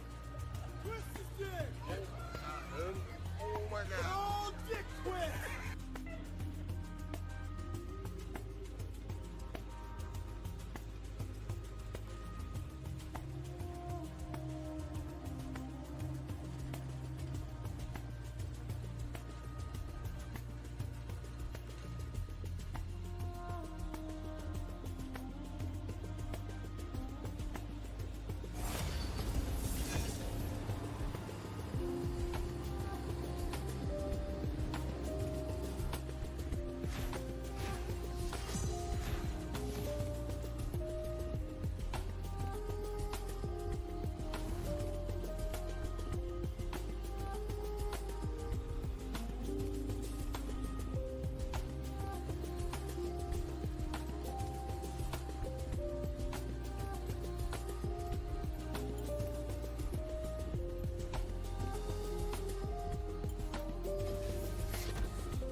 Minions have spawned.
An ally has been slain.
I